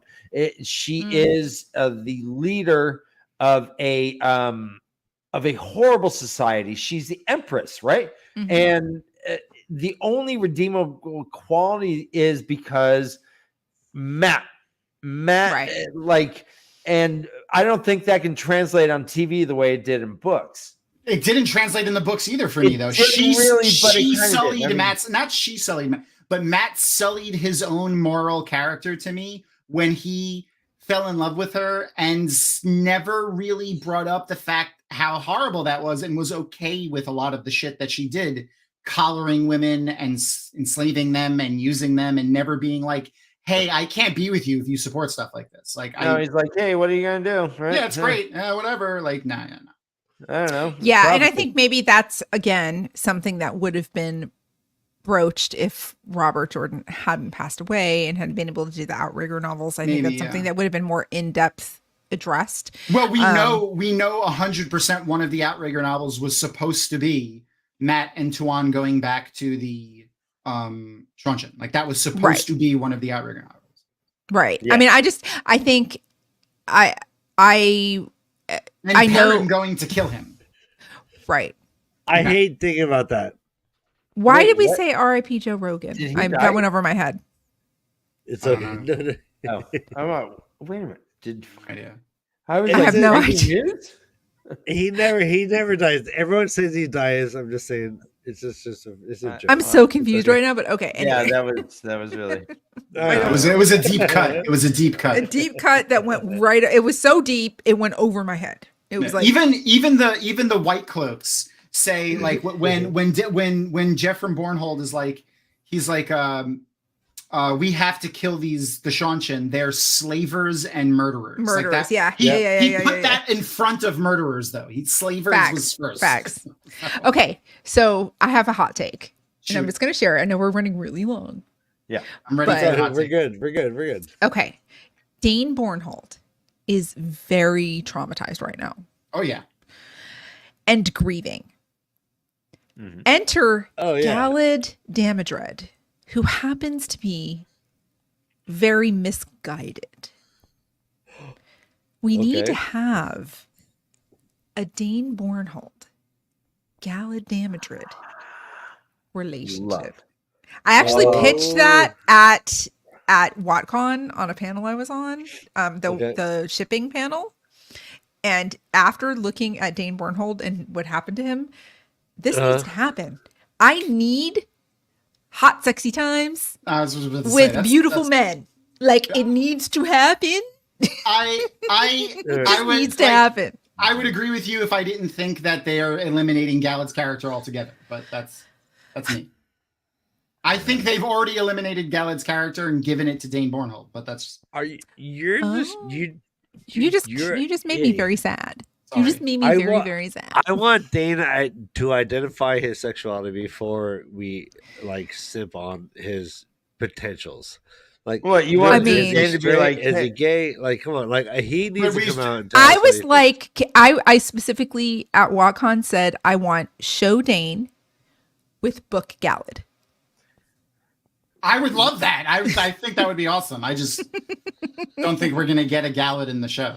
guys, I don't have Tinder, but I don't. There's very few characters that I would swipe no. None. Brother, Tom, you were Very saying few. like Glad has already been cast. I thought he was cast. No, You were saying he this. wasn't. I That's think another he was. rumor. It's another Yeah, rumor, yeah. though. Okay, Yeah. well, it's Watt series, and I kind of trust Okay. Watt series. I don't trust them at all. So that's you could. Do Okay, that. but well, that's because Tom of who will you work pop all with. bubbles. Yeah. Well, also because they get stuff wrong often. Well, by the way, Tom, why'd Barney leave? Come on, man. Why'd Barney leave? Can you? Why did Barney leave? Hey, Tom, why did Barney leave? Come on, it's really. Why did he Come on, leave? Tom. Was it why did COVID? Barney leave? Barney You know. left because Why- he why- didn't like come on. being compared to a purple dinosaur all the time. We were told he I sexually love harassed you. all the female characters. Don't put that Oh. out on the internet. I am not. I do not support that statement. Dragon Mount does not support that statement. Yeah, right. No, Yeah, no, retract. no, no, no. Yeah, objection. Oh my god! I don't know. No, that's a Ryan's- terrible thing to even Ryan's joke a loser. about. No, Ryan's a loser. I'm It's also no, I'm making defamation. Hello, no, I'm saying like our chat was full of weirdos who were saying the weirdest shit, and we had to combat all these weird statements. One was like, "Hey, like very much." Someone was very much. Hey, I saw a stating comment that he got abducted by aliens, but I'm not going to put any credence in that either. I hear. Neither am I. But did he? No, I hear his band's Come on, touring. Tom. Did he? Did he He get may he abducted may by have gotten aliens? abducted by aliens. I think he might have gotten abducted by aliens. Tom, is that what happened? Did Barney? Yes, he was abducted by aliens. Yes, Right. Okay. Now Guys, we know. they took him back to All right, now we're going viral. Persei Omicron Persei 8. That's where they took him. You heard that, guys. I Omicron prefer PCIA. Epsilon Aragi personally. Epsilon but- Aragi. I Anyway, like, okay. All right. If anyone knows guess. what Omicron Persei 8 is from, you get 10,000. Right? Yeah. Google is my friend. I right don't now. know what that's from. It's too late. Hitchhiker's Guide? It's already too late. Star Trek? She's Googling it. I Googled it. I know. Oh, I fuck that. I don't care. That's a dumb show. What? Futurama is one of the best shows ever. I've never cried harder. I've never cried harder on anything except the episode where the dog sits in front of the pizza place for years, okay? I cried harder at that than at my grandmother's funeral. That All right, is this is a touching- truth yeah. bomb. Everyone, take this to your dome. Everyone, We're we getting- just learned we're John getting didn't really truth cry at his serum. grandmother's funeral. Uh-huh. I'm just kidding, buddy. I'm just fucking All with right, well, that's a good question. Do we like the dragon banner, quote unquote, that we got? No, I don't. No, no. no. It was weird, and I didn't really. It was didn't weird. Really make I a lot of needed sense it to be but- like a banner in the sky, like fireworks, but not fire. Like I mean, they did sky flowers already. Why couldn't they do it again? Like it just didn't. I was like, it has to look like the dragon on I the got no banner, The flag, right? and right. it didn't. I mean, It almost did. looked like a luck dragon from. Well, that's what the dragon is on the banner. It's a Chinese myth dragon. It's the same It's the same No, dragon it as this. looked Oh, like okay. fucking what's his name The same from dragon the as Never-Ending Story. Is Falcon? That's what Malfoy. it It did is. not look like that. Yeah, it did. It did not look like it. No, it did not. It Like, looked like a hold on, dog let me with get a it. really All long, right, here looked we like go. a wiener dog with fangs and claws. Someone said it did. looked like Okay. the Giraffe Reborn at one It point. looked like a A wiener dog. A wiener dog with some claws and fangs. It did not look like the Chinese dragon. I needed to see the rippling body in the sky with the very pronounced claws and the very pronounced head, and it just. Are you saying it was like a magical Falcor. Slinky from Slinky Dog from Toy Story? And he's like, know what I mean? I didn't care for it. I didn't love it, honestly. That was one thing I was a little disappointed. Like, look, it even has like the whiskers of the Chinese myth dragon. Like, but that's one shot. When you look at it from far away, it does not look like it. Guys, I was okay. Let's just put this aside. What do you think about Moiraine fulfilling this prophecy? Why is she fulfilling the prophecy? What do you think about Lanfear putting Moiraine there I know, to fulfill that prophecy? What does it say about prophecy? On the banner. Yeah, what does that say about prophecy? It says that it can be fulfilled in lots of weird ways. I don't know. This feels like a self-fulfilling prophecy about it, and so it's like, oh, here's my cue. See, it would have been so much better if it was like dancing in the sky above the tower. Maybe agree. Like if it was maybe like it's going not that through the the form sky. is off. I just don't like the way they Macarena? positioned it. I No, agree. like just kind of The like dragon, the dragon in the sky. Yeah, a dragon perched above Daenerys looks rad. A dragon of fire perched above Rand doesn't look quite as rad. But we do have to say though, the special effects that they have, they've been really top tier this year compared to season 1. Oh yeah, for sure. I also just like this. Like, forget about the dragon for a second. I mean, the dragon looks cool here too, but I like how they just have him like overlooking everybody solo like there. I agree, Jane. I love it. And Ava Menefe. Where did the second streak come from? Did Moiraine make the dragon? I didn't see 2 streaks. There was the one. No, so to answer Ava, I think it pulled fire from the boat that she had already burnt up. She pulled the fire from the there the was boat. probably human burnt DNA integrated into this weave. Some burnt Seanchin fabrics, some gold ear things. Or they were all melted by Moiraine and thrown into this dragon. Let me grab that image. I just feel, and I do feel that the show's biggest struggle is going to be the power scaling aspect of it. Like, seriously, they're going to need to make it make sense. They need, like maybe did Moiraine? I think I saw somebody in chat mention this. Like, did Moiraine snag an Angreal when she was in? Maybe. I mean, like, and we just don't know it. Yeah, see, it's like her fire is right over here. You know, They are so far away, guys. I love it, but they are so far away. Yeah, no, I agree with you. The dragon roars and reacts. Yeah.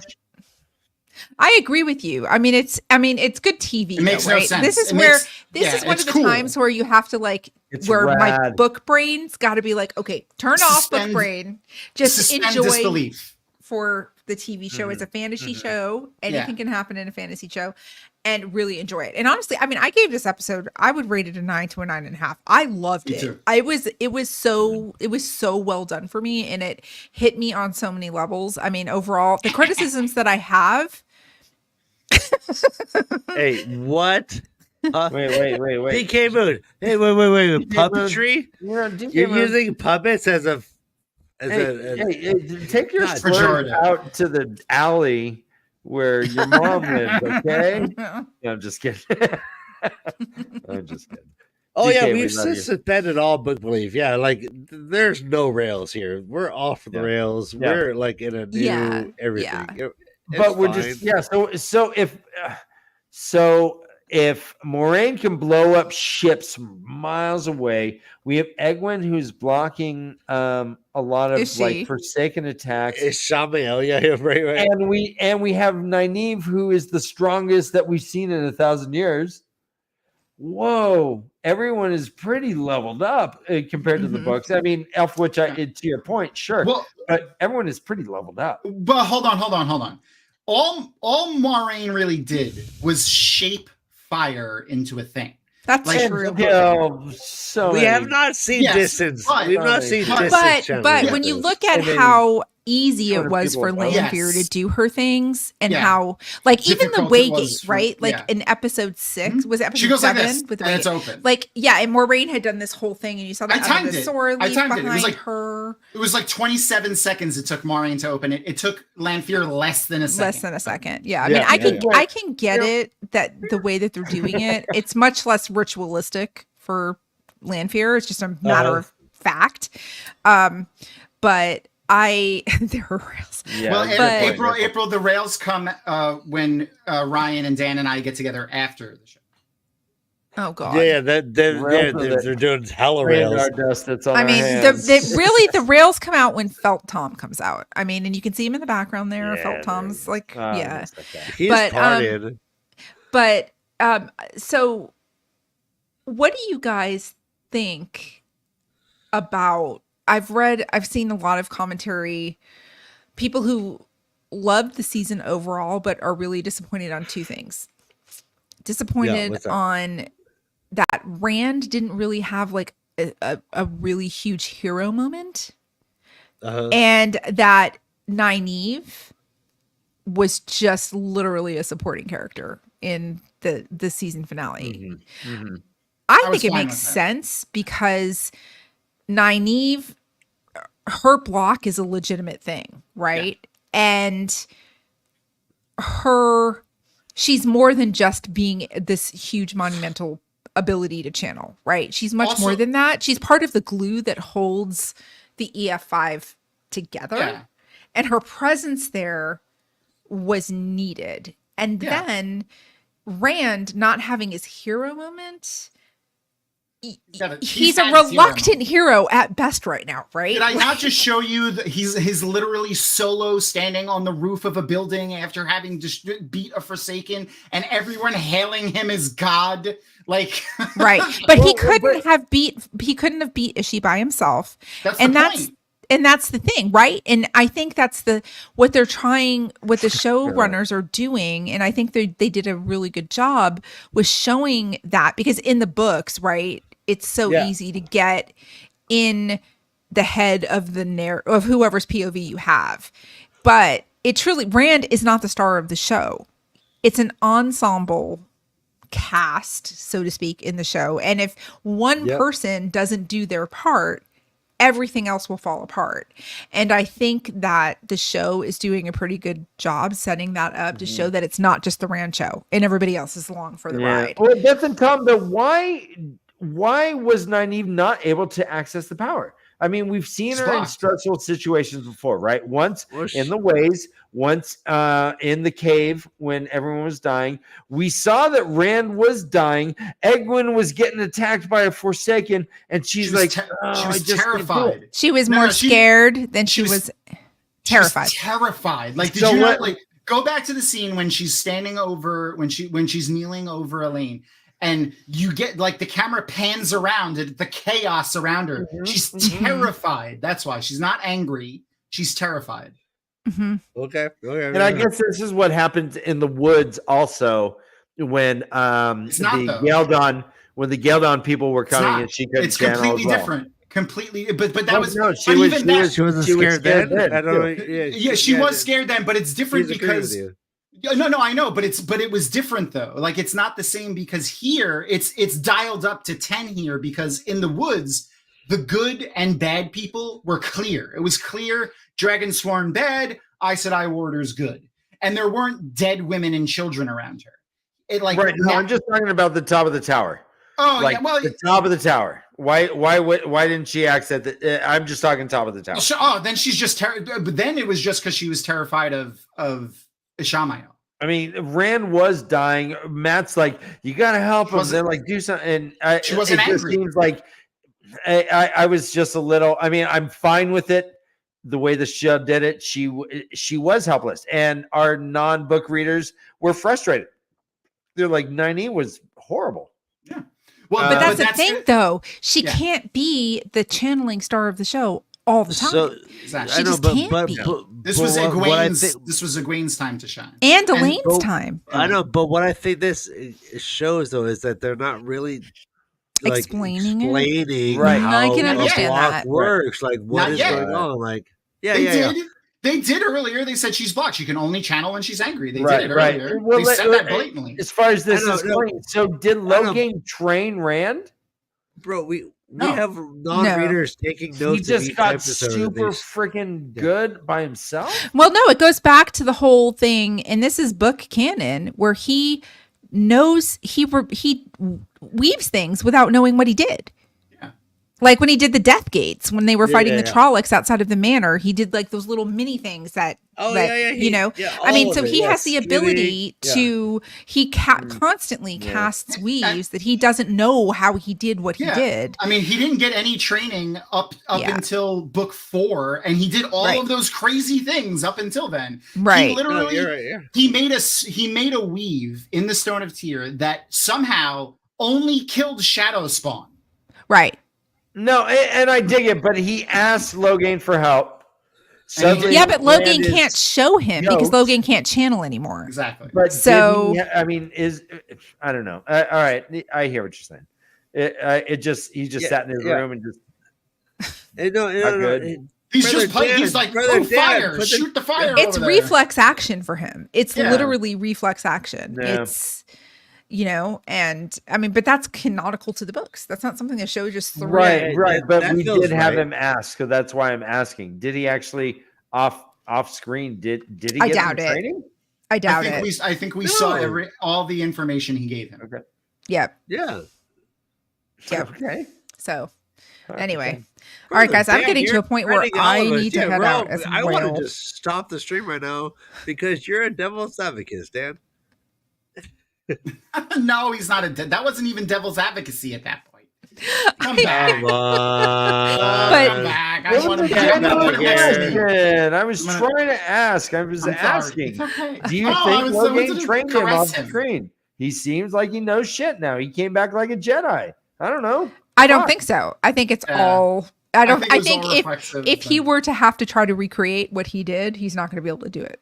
Yeah, and he still gets pretty well handled pretty easily by all the other channelers until like it gets to the point of no return. Like he's not that great of a channeler yet. Right. He Like, he and doesn't that's show shown time anything. and time and time again throughout this Yeah. entire Yeah, season. his swan So- just slapped him down hard. Yeah. So he was channeling into his sword, right? He was holding on to the Yeah, sword blade I didn't really get that. for some reason. Yeah, I don't get it either. Why I know- did that kill? Why did that kill? And why Ishamael? why did he dodge? I don't know why. Ishamael No, wanted he to was- die. So just remember this. Yes, Ishamael yeah. wants to die because he said there's nothing, right? Like But I he wish you could knows- see this. But he knows it will work. He knows Maybe. it's just gonna come back. He doesn't Maybe. know that. He Maybe. doesn't know that. we don't. But we What don't do know you what mean? we don't know what Rand did yet until next season. Right. We're not Okay. going to know what Rand did. Maybe he shot a tiny little thing of balefire at him, and we just don't know. Like I have no idea. Ooh, I mean, who knows? But Spoiler alert. okay, guys, I also need to go. All right, we love you. Yeah, we let's- love you, let's Beth. go on it.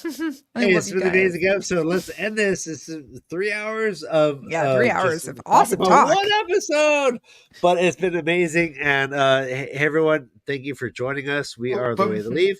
Wait, hold on. Before we close it, don't forget to check out tomorrow at 9. Beth is going to be hanging out with me and That's Rob from Weekly Wheel right. News Yes, with Ebony and on Dragon possibly Ball. Crystal. I might not And- be there, but Ebony and Crystal will definitely be there, and Rob and Beth will definitely be And I'm tooting my own horn because I reached the first level of monetization today on YouTube. Let's go. So if you haven't been Yes. to my YouTube channel yet, please go there and subscribe. 4,000 Oh, there. No, the other way. minutes. The other way. Yeah. So beautiful. So please go there and subscribe because I'm hoping to get to 1,000 followers. I've gotten over 400 in the last month. So yeah. Yes, we'll get you there. Hey, let's And give her Beth- everyone. Let's give her the LeafCast bump. Yeah. And Beth, I just got a PS5 for my birthday, so I want to start gaming with you. All right. I got Let's go. Baldur's Gate. Baldur's Gate. I we should downloaded all- it. It's all ready three to of- go. All three of us should Baldur's Gate. I have to All right. reinstall Baldur's Gate. All right. I can't. How many people can be on Baldur's Gate at one point? 4. Or All All right, we got a crew. Let's Oh, go. God. You guys tell me what to do. That's gonna be I scary take- and fun. All I do is press X and hit things. That's not that kind of game. Different kind of All game. right. But anyway. Humans on all the spectrums, please enjoy what you've already been watching. Subscribe for more, and we'll see you next time. Everyone, run for your lives. This is the way to leave. Bye-bye. Love you.